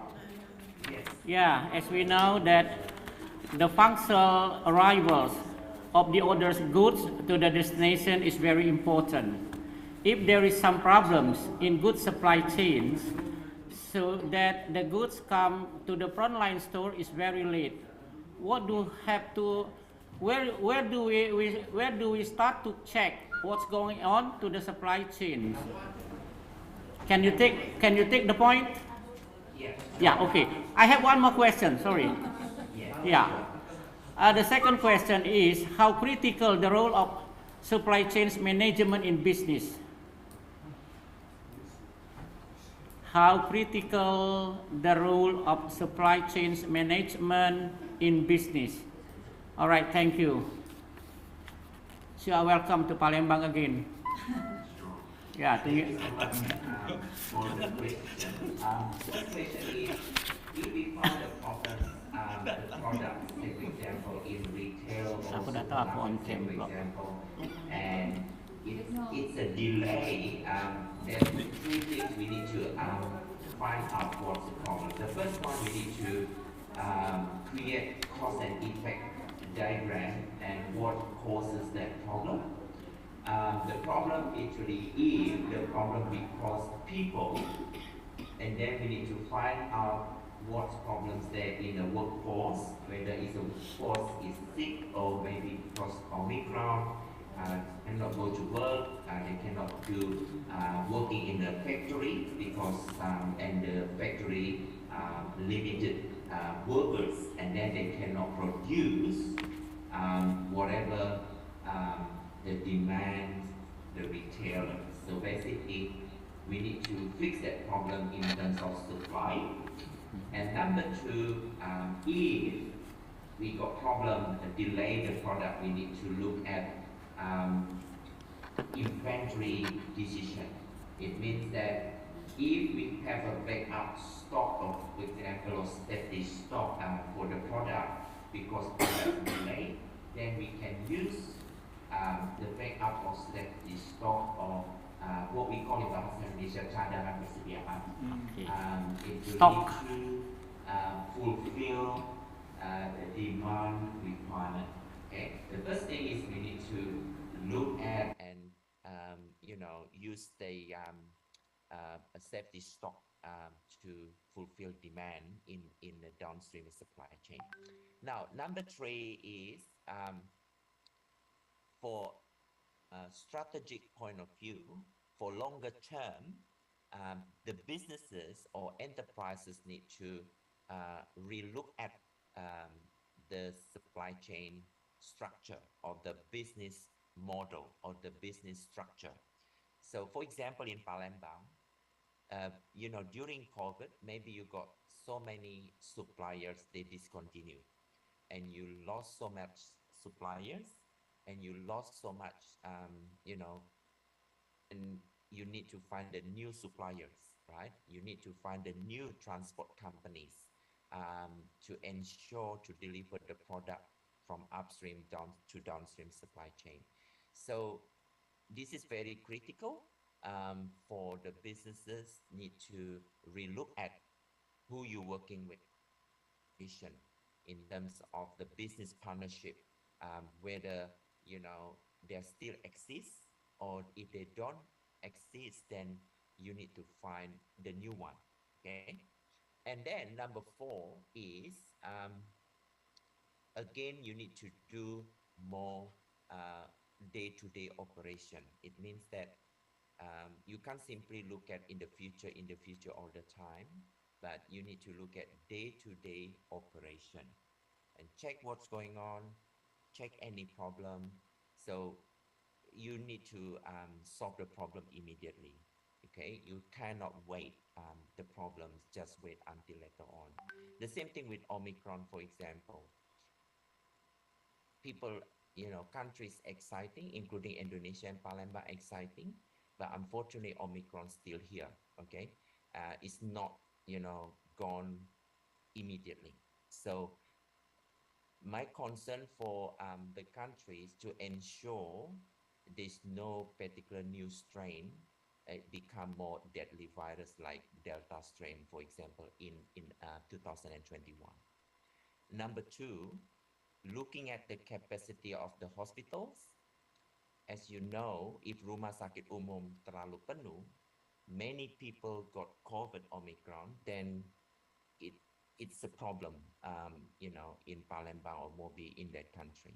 So I think that's very important to reduce as possible that Omicron, that virus actually not spread the community, very fast. Okay. Number two question from Pak, actually in terms of how critical supply chain, in business. Well, actually, we are in a recovery stage for post-COVID. Recovery stage, we are in resilience environment. I think supply chain is a very critical because we rely on so many things. Because you know that rantai pasok supply chain, because we rely on transport companies, and we rely on the government people, we rely on the advertising, promotion, the product, for example. Yesterday I just had guest a lecture at undergrads at physics, right? I mentioned how you dealing with the corporate advertising and corporate branding. So, well, corporate branding, corporate advertising, very critical in the supply chain. How do you promote your corporate and how do you communicate your product and services to ensure to increase sales? So now there are two things, right? Critical in supply chain and business. How do you increase sales and how do you reduce costs? If you're clever to reduce costs, and then you can promote corporate advertising very well through the social media, through the business communication. That's why we need students like physics, right? Social media, media communication, visual communication, etc. to product and services in a corporate or in business. Without that, how we tell that things to the customers and the customer want to purchase or buy the products, for example, online or face-to-face or offline in a physical store, then that's why we need to have corporate branding and corporate advertising, for example. That's one example in the supply chain critical. There are two things, sort of cost reduction in the supply chain, as well as to increase that performance and sales, end-to-end supply chain. And then finally, how we become more resilient in that particular, we are in the recovery stage. So in 2022, what I call any country, so as you know, more than 221 countries experienced outbreak COVID-19. In 2022, more than 73 countries already, we are in the recovery stage. Recovery stage. It means that if we got wound, or what we call bahasa Indonesia luka, and we need, we are in the recovery stage in the 2022. So 2023 beyond, hope we get better in terms of the economics, all those, businesses in Indonesia particularly. So that's something, how Untri and how actually Palembang, South Sumatra can just, do better. We just make sure have a good planning ahead, compared to other cities like Bandung or other Surabaya or other cities. So I really Palembang, so I really miss Palembang so much. So that's my hometown. But there's a good thing actually, Palembang is a lot more opportunities there, especially Unsri, and then can produce a very, very high quality students. And that's my message in terms of, the World Economic Forum. Are we ready in 2025 beyond, right? So that my message for that is that's maybe my answer. Hopefully, I can answer more questions if you have any questions. Thank you, Prof. G. You're welcome. All right.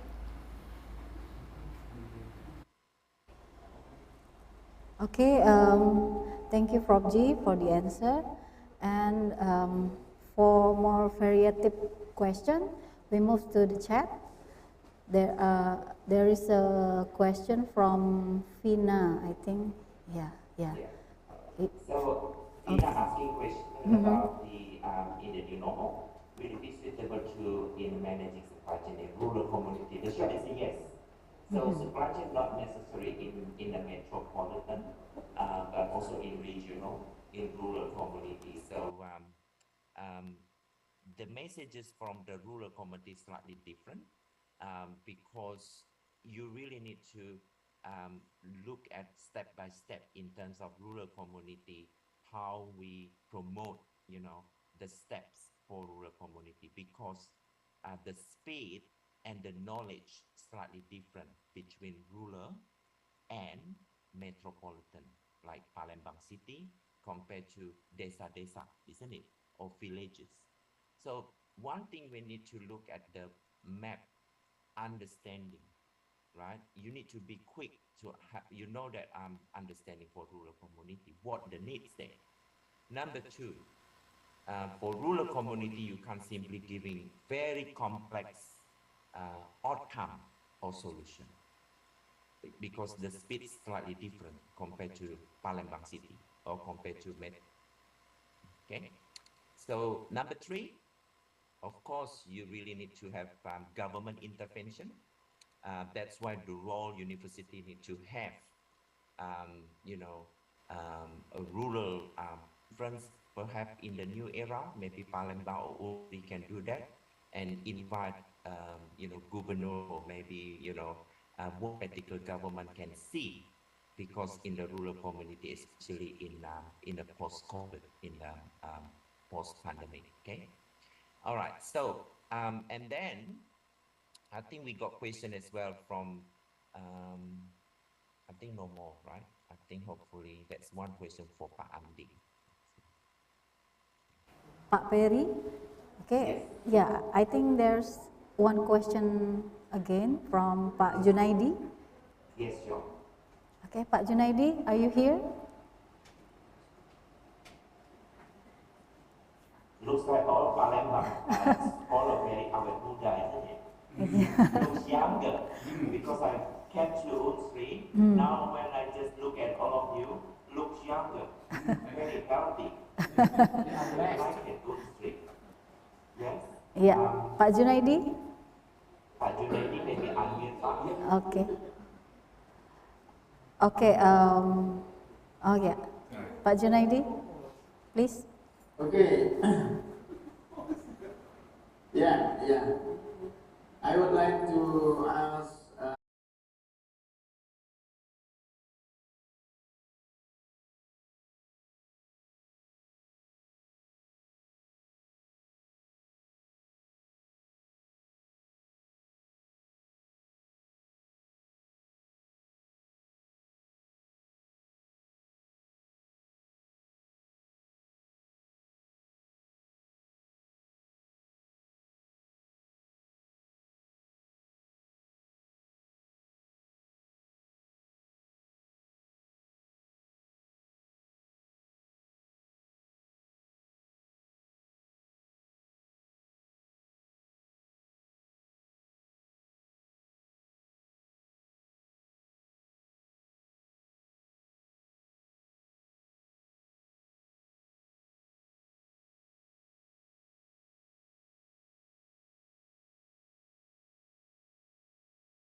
session, for example, in university.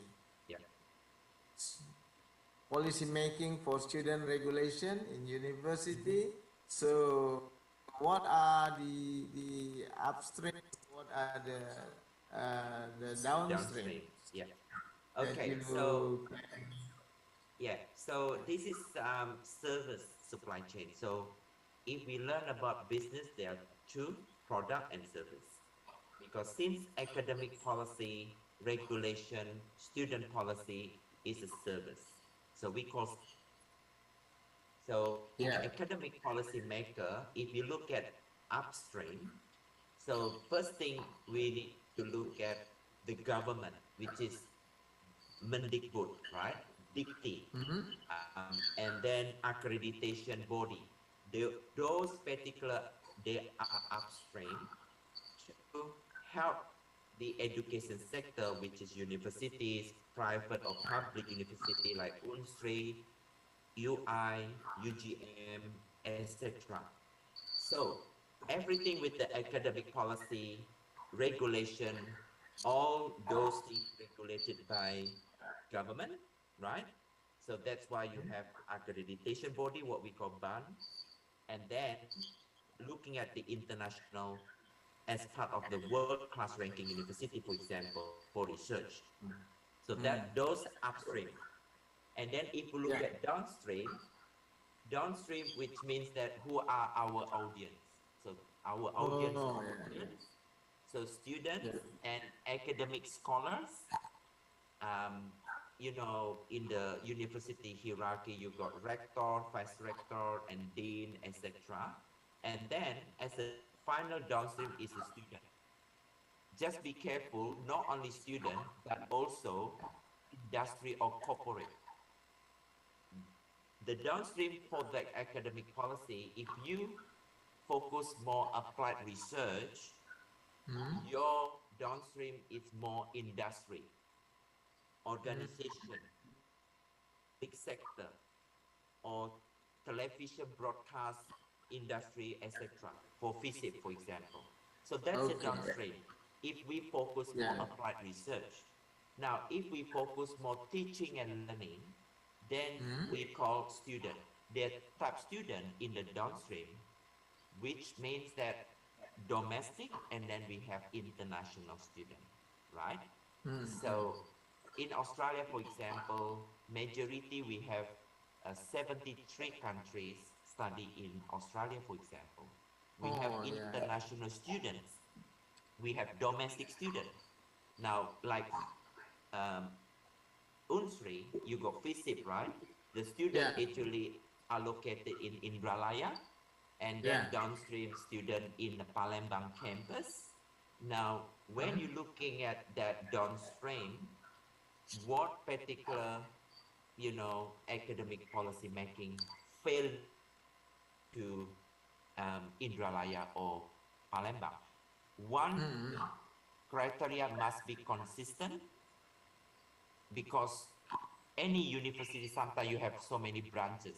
Same thing with ETU here. We have Joondalup, we have in West Campus, we have in Monoli, we have also international partnership.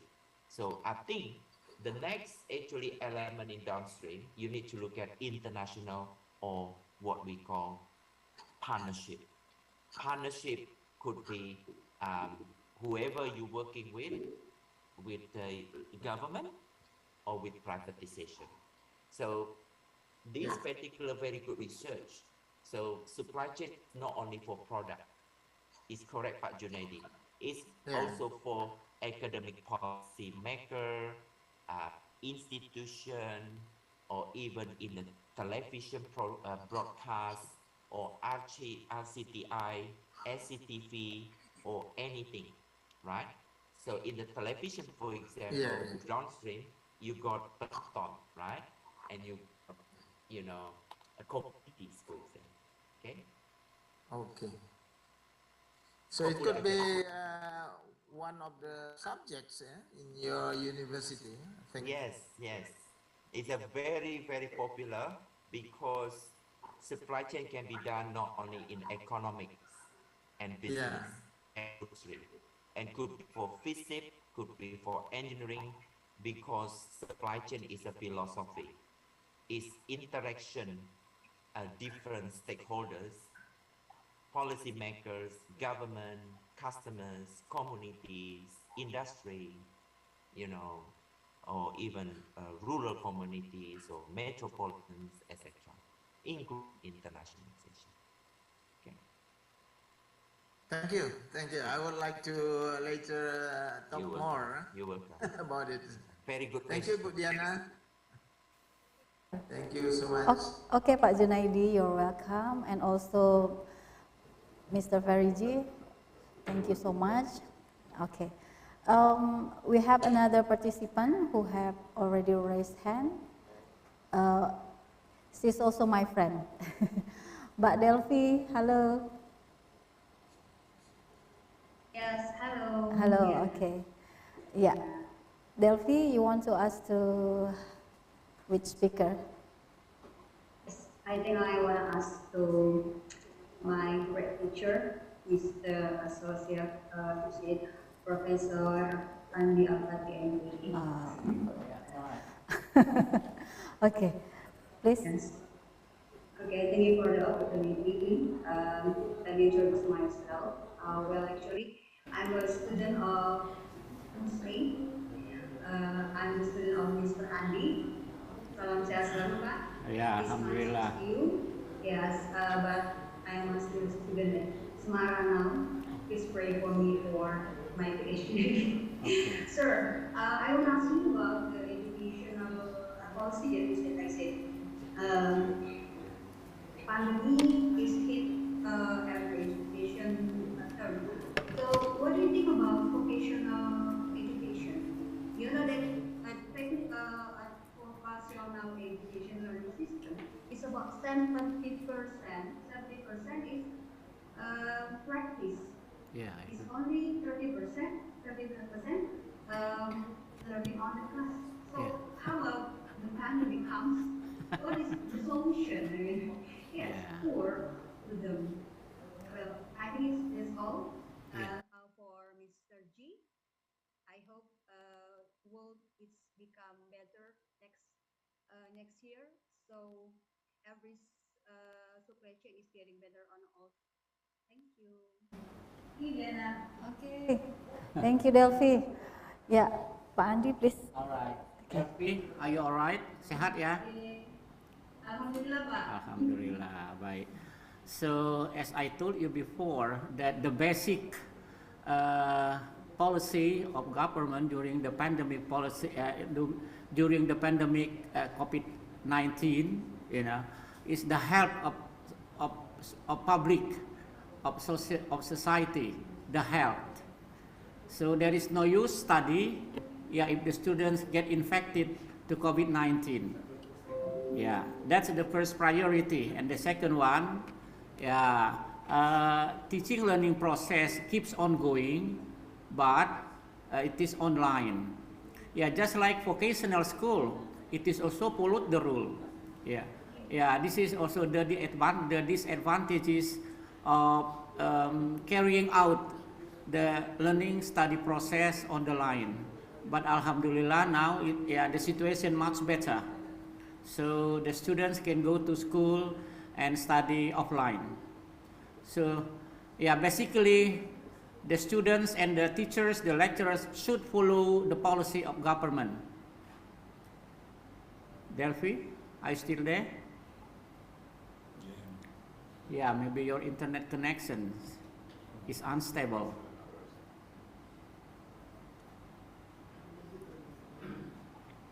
Diana. Hello, Delphi. Hello, Delphi. Are you there? Delphi.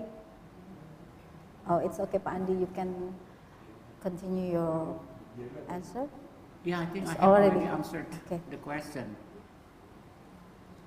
Yeah, okay.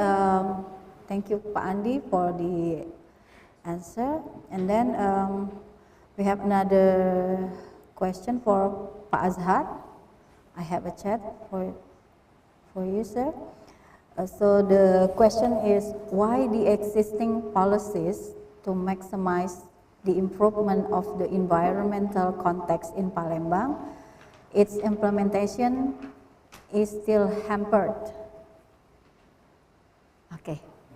Yeah. Thank you, Dr. Diana. Yes. As we know that the problems that occur have actually been regulated in Palembang City Regulation number 15 of 2012, which aim to organize a regional space as riverside city based on international tourism, services and trade which are cultured, safe and compatible, productive, green and environmental friendly and sustainable.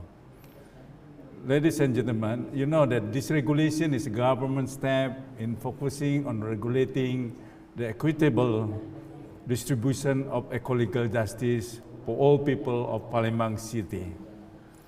But however, in reality, government regulation related to spatial planning and urban area have not been fully implemented to the maximum, and there are still many shortcomings in several aspects. If we're looking at various problems, fulfillment of regulation carried out by the city government in order to create an ideal, sustainable spatial layout. Unfortunately, based on the findings, so that, for example, building permit, because due to the Palembang city income tax, because of the income for the city, they trade the permit. Even though, according to the regulation, it cannot be endorsed the permit, but they still do it because of unscrupulous official breaking the rules that they make by themselves. That's the problem, and there are some example in Palembang City.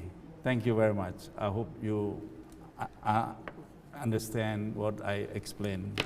Thank you. Thank you, Mr. Azhar, for the answer. And then we have also one participant who has raised hand, Mr. Anthony Martin. Okay, Mr. Anthony, which speaker you want to ask? Okay, Kim. I need to ask to Professor Mazdan Awang from Malaysia. Sorry, sir. Professor Awang is not here. Was not here. Yeah. Okay, but you can tell your question with the chat box. Professor G. Okay. Oh, you want to ask to Prof G? Okay, Prof G. Yes. Okay. There's another question for you, sir. Excuse me, sir. Yeah. Can you tell us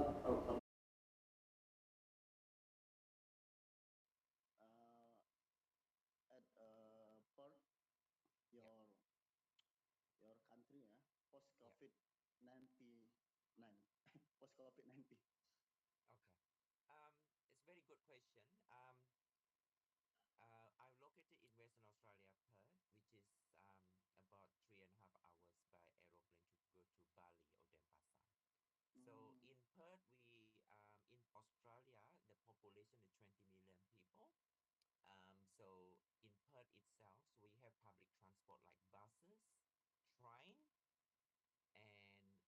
and it's unlikely we use ferry, like the boat, unless in Sydney there's one more public transport, what we call the boat or ferry, to go to ferry Manly, for example, in different town in New South Wales in Sydney. So in Perth, we use buses and train. So in terms of the public transport policy, during pandemic is a very problematic in terms of use the public transport in 2021. The passenger must wear masks and social distancing, and also limited services. Limited services in 2021, it means that it's not regular, the bus or trains running as usual, right? Especially in the lockdown situation, it's completely um, very minimum service in terms of public transport in 2021 when start lockdown in Perth CBD. So we have experienced lockdown 3 days, 5 days. It depends what the state premier to have a breaking news in the television or in radio when the next 12 hours lockdown, for example, um, 5 days, for example. Now, 2022 right now, since um, the government removed all the restriction, so all the public transports early this year, passengers must wear masks. Now, since in Brisbane or in other states like Melbourne, they removed, so all passengers not mandatory wearing masks. Same thing like in airport. In a Perth airport, when you walk in, you don't need to wear mask. So mask is not mandatory. And number two, if you are in the aircraft, mask is not mandatory. Okay, it depends. If you are travel to Asia, Indonesia, the flight is coming from Indonesia, like from Denpasar or from Malaysia, mask is mandatory for all passengers.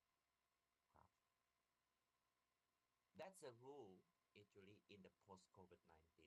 So I think for going forward, I think we are in the new normal. The use of the transport right now is increased double. Okay, as you know, the fuel price actually in Australia is so expensive. It's increased by 55%. So one actually liter for fuel for the vehicle for the car right now is nearly 1.9. It's nearly 20,000 rupees. It's just a normal fuel. If you choose the very expensive fuel, it's gonna be 25,000 rupees. Okay, so I think major really rely on the public transport, and then the public transport in terms of the fare, the tickets not that increase. It's not increase. It's exactly the same. So we have a concession for the students and children below 5 years old. You don't need to pay the bus ticket or train ticket. And for my children, they catch public transport like buses, a train. Actually, they will have 50% discount, which is concession. For all pension, all elderly people, they did rely on with the Centrelink, then they don't need, they will get 50% discount when they get public transport like train or buses. Okay, so that is about public transport in Perth. Okay, hopefully I answer your question, Pak Anton. All right. Thank you, Professor G. Okay. Okay. So this is the end of the conference for the parallel session. So thank you so much for our glorious presenter who attended this conference and also already share us the knowledge. Thank you again for Professor G. Thank you so much for Professor Andi Alfati. Thank you so much for Associate Professor. I will visit Palembang, Okay. next campus in Indralaya. Oh, yes. In the first visit, I just visit Palembang campus, but I would love to visit Indralaya if you don't mind. So hopefully I can do research more. I need more papers for Unstream. So we can work together and hopefully we will get more professors at Unstream. Amin. And this is a good time moment. Since if was not here, say my regards to Rector, and also thank you so much Pak Dekan and Pak Wakil Dekan, also all the vice deans and then all the academic scholars. I would like to say all the best and then please keep in touch. And if I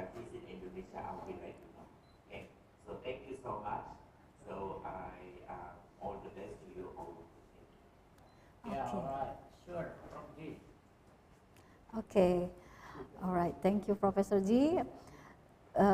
Okay, unfortunately, we would like to end this conference. Yeah, this was such a great experience for us, for Unsri, for FISIP, and especially for me.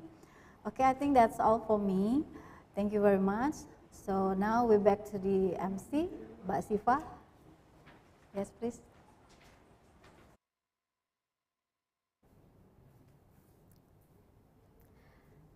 Okay, thank you very much for the moderator. Ladies and gentlemen, please give a round of applause to our amazing keynote speakers, or you could use that clap emoji on your Zoom.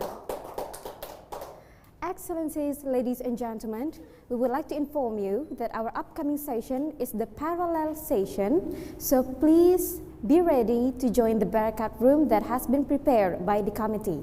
And don't forget, after the parallel session, please go back to the main room because we still have another session. It is the resolution notes and also the announcement of the best presenter from each breakout room. Good luck and enjoy the parallel session. Thank you.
Indonesia.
di pusaka zaman Sriwijaya.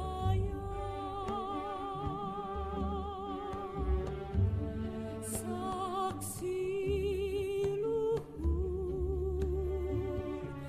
berdiri teguh kokoh sepanjang masa.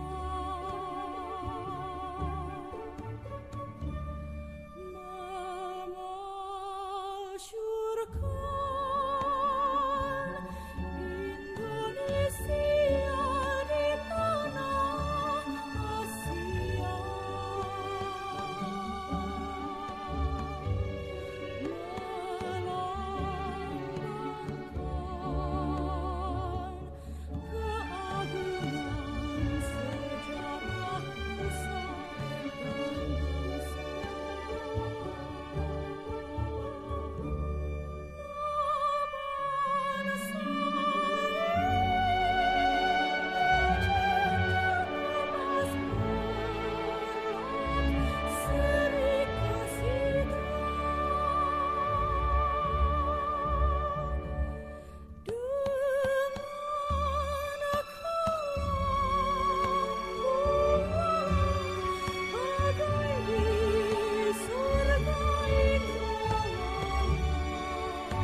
Cek 1.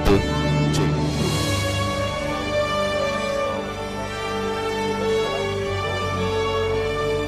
Panggilan kepada saudari Siva. Saudari Siva ditunggu orang tuanya.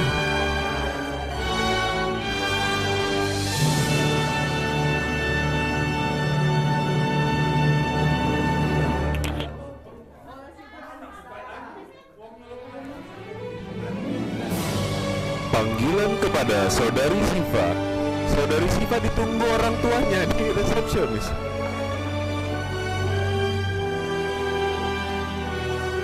Cek 1. Cek 1 2. Cek. Apa? Dari itunya aja. Cek 1 2 3. Cek. Lagi. Dah, nggak soring kan kalau pakai gini? 1 2. Assalamualaikum warahmatullahi wabarakatuh. Berita selanjutnya disiarkan langsung dari Studio 4 Jayapura. Yang punya aku yang mana? Siapa namanya?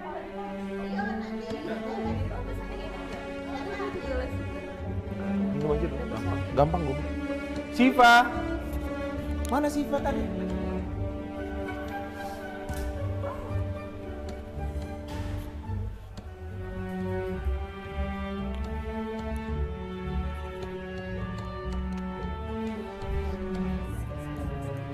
Itu DWN apa berdua? Berdua.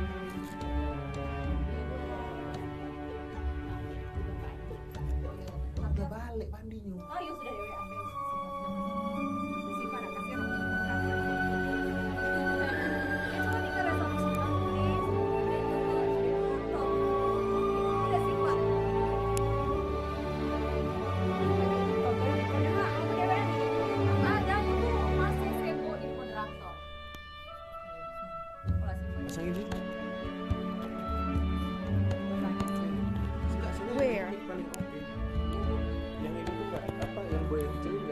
Tadi di sini.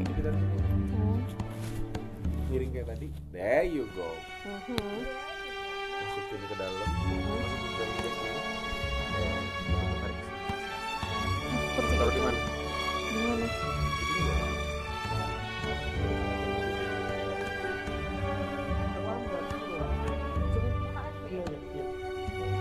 Sini Pak. Harus di belakang kan? Di dalam sini aja nggak apa-apa ya? Boleh, boleh. Kan tidak tampak juga.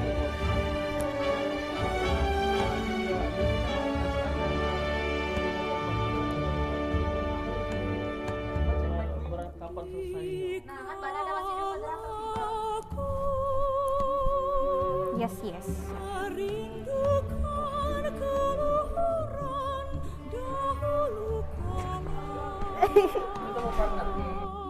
No.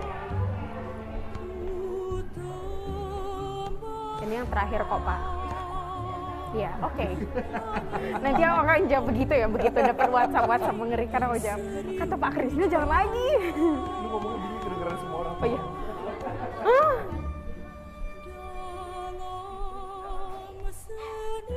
Ding dong.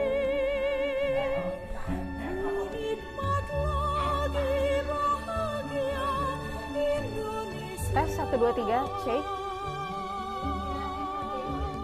Good afternoon, ladies and gentlemen. Welcome back to the main room, the International Conference on Social Studies and Humanities 2022.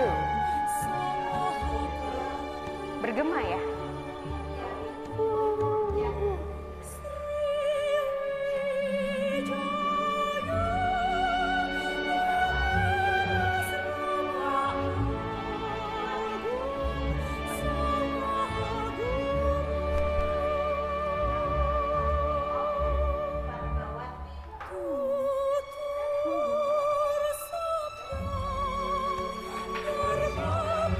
Good afternoon, ladies and gentlemen, and welcome back to the main room of the International Conference on Social Studies and Humanities 2022.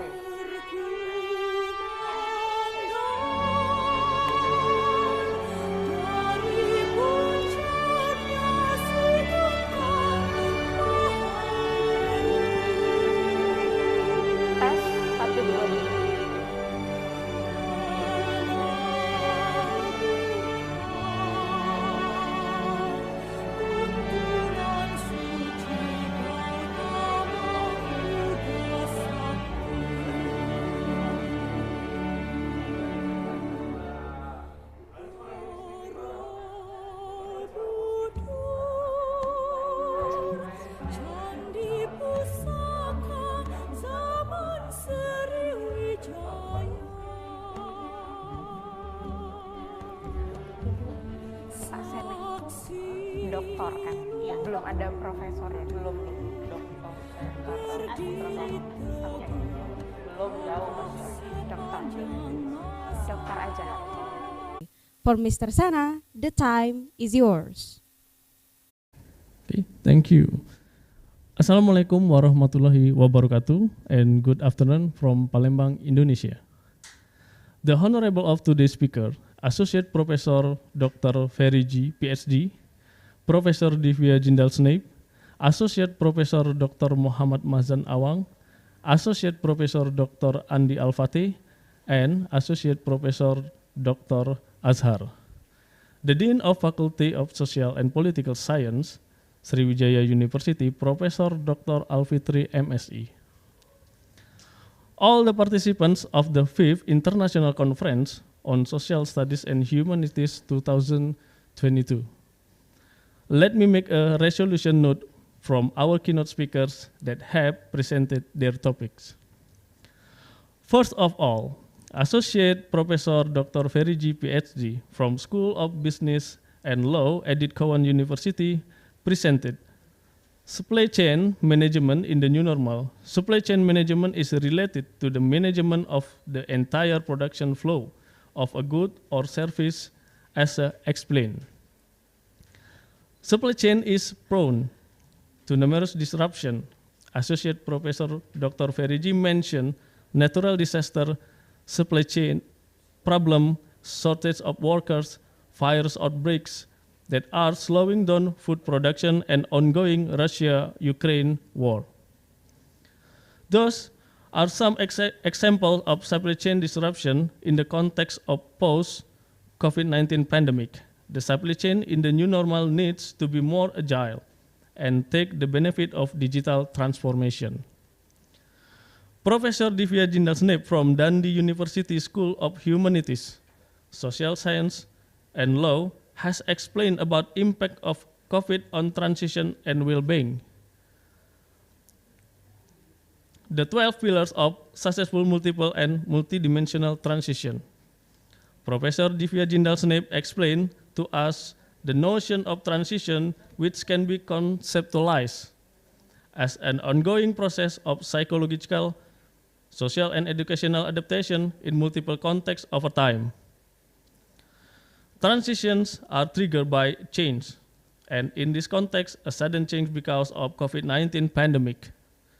We have to face a new reality, such as a lockdown and a shift to online learning due to university being closed.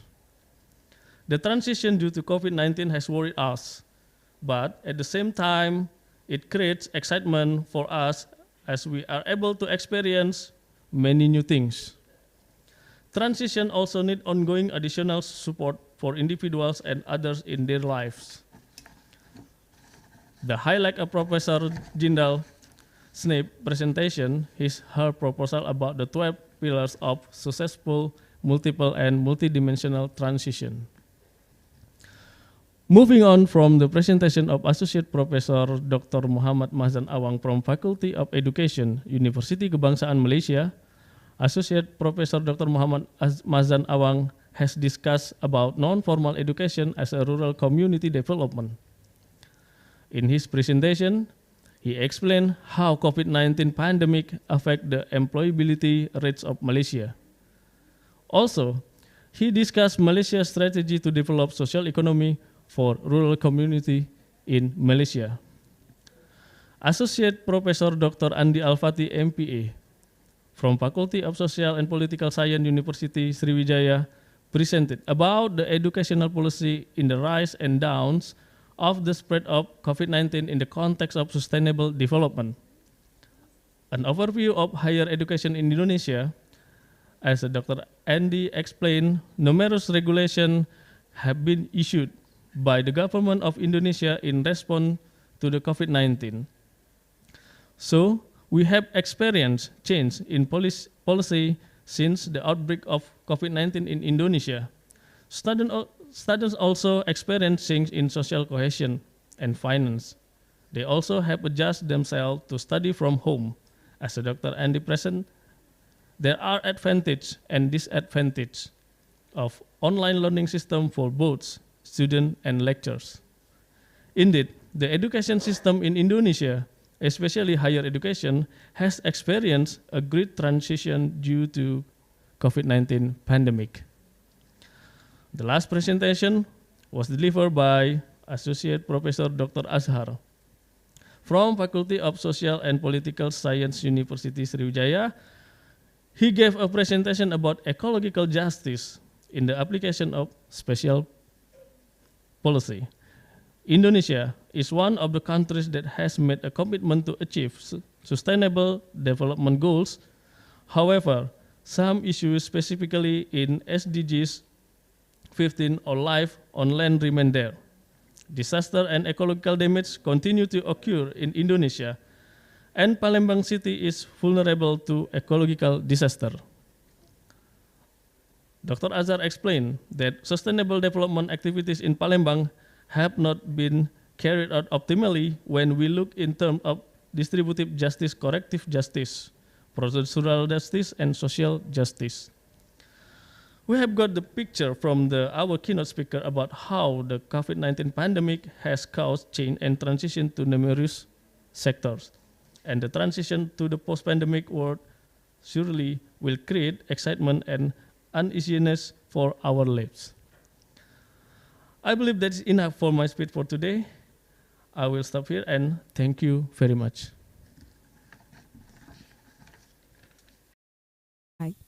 Thank you very much for the resolution. And ladies and gentlemen, this is the last agenda of this international conference. It is the announcement of the best presenter that will be announced by Dr. Sena Putra Prabujaya, MAP. The time is yours, sir. Okay, I will announce the best presenter. From the room 1 is Mariatul Kiptiah from Sriwijaya University. From room 2, Srianto, Sriwijaya University. Room 3, Widya Anggraini, Sriwijaya University. Room 4, Fikri Yansa, Inspirasi Foundation. Room 5, Aldila Vidyaning Tias Utami from Islamic University of Fatmawati Soekarno Bengkulu. Room 6, Hermince Angelia Agustina from Sriwijaya University. In the last room, room 7, Maudi Nurfadila, Sriwijaya University. That's all the best presenter in each room. Thank you very much. Right. Ladies and gentlemen, this is the end of this international conference, and we would like to invite you to close this conference with reciting Hamdalah. Excellencies, ladies and gentlemen, on the behalf of the committee, we would like to say thank you very much for your active participation in this conference. See you in the next ICOSH. Wabillahi taufiq wal hidayah. Wassalamualaikum warahmatullahi wabarakatuh.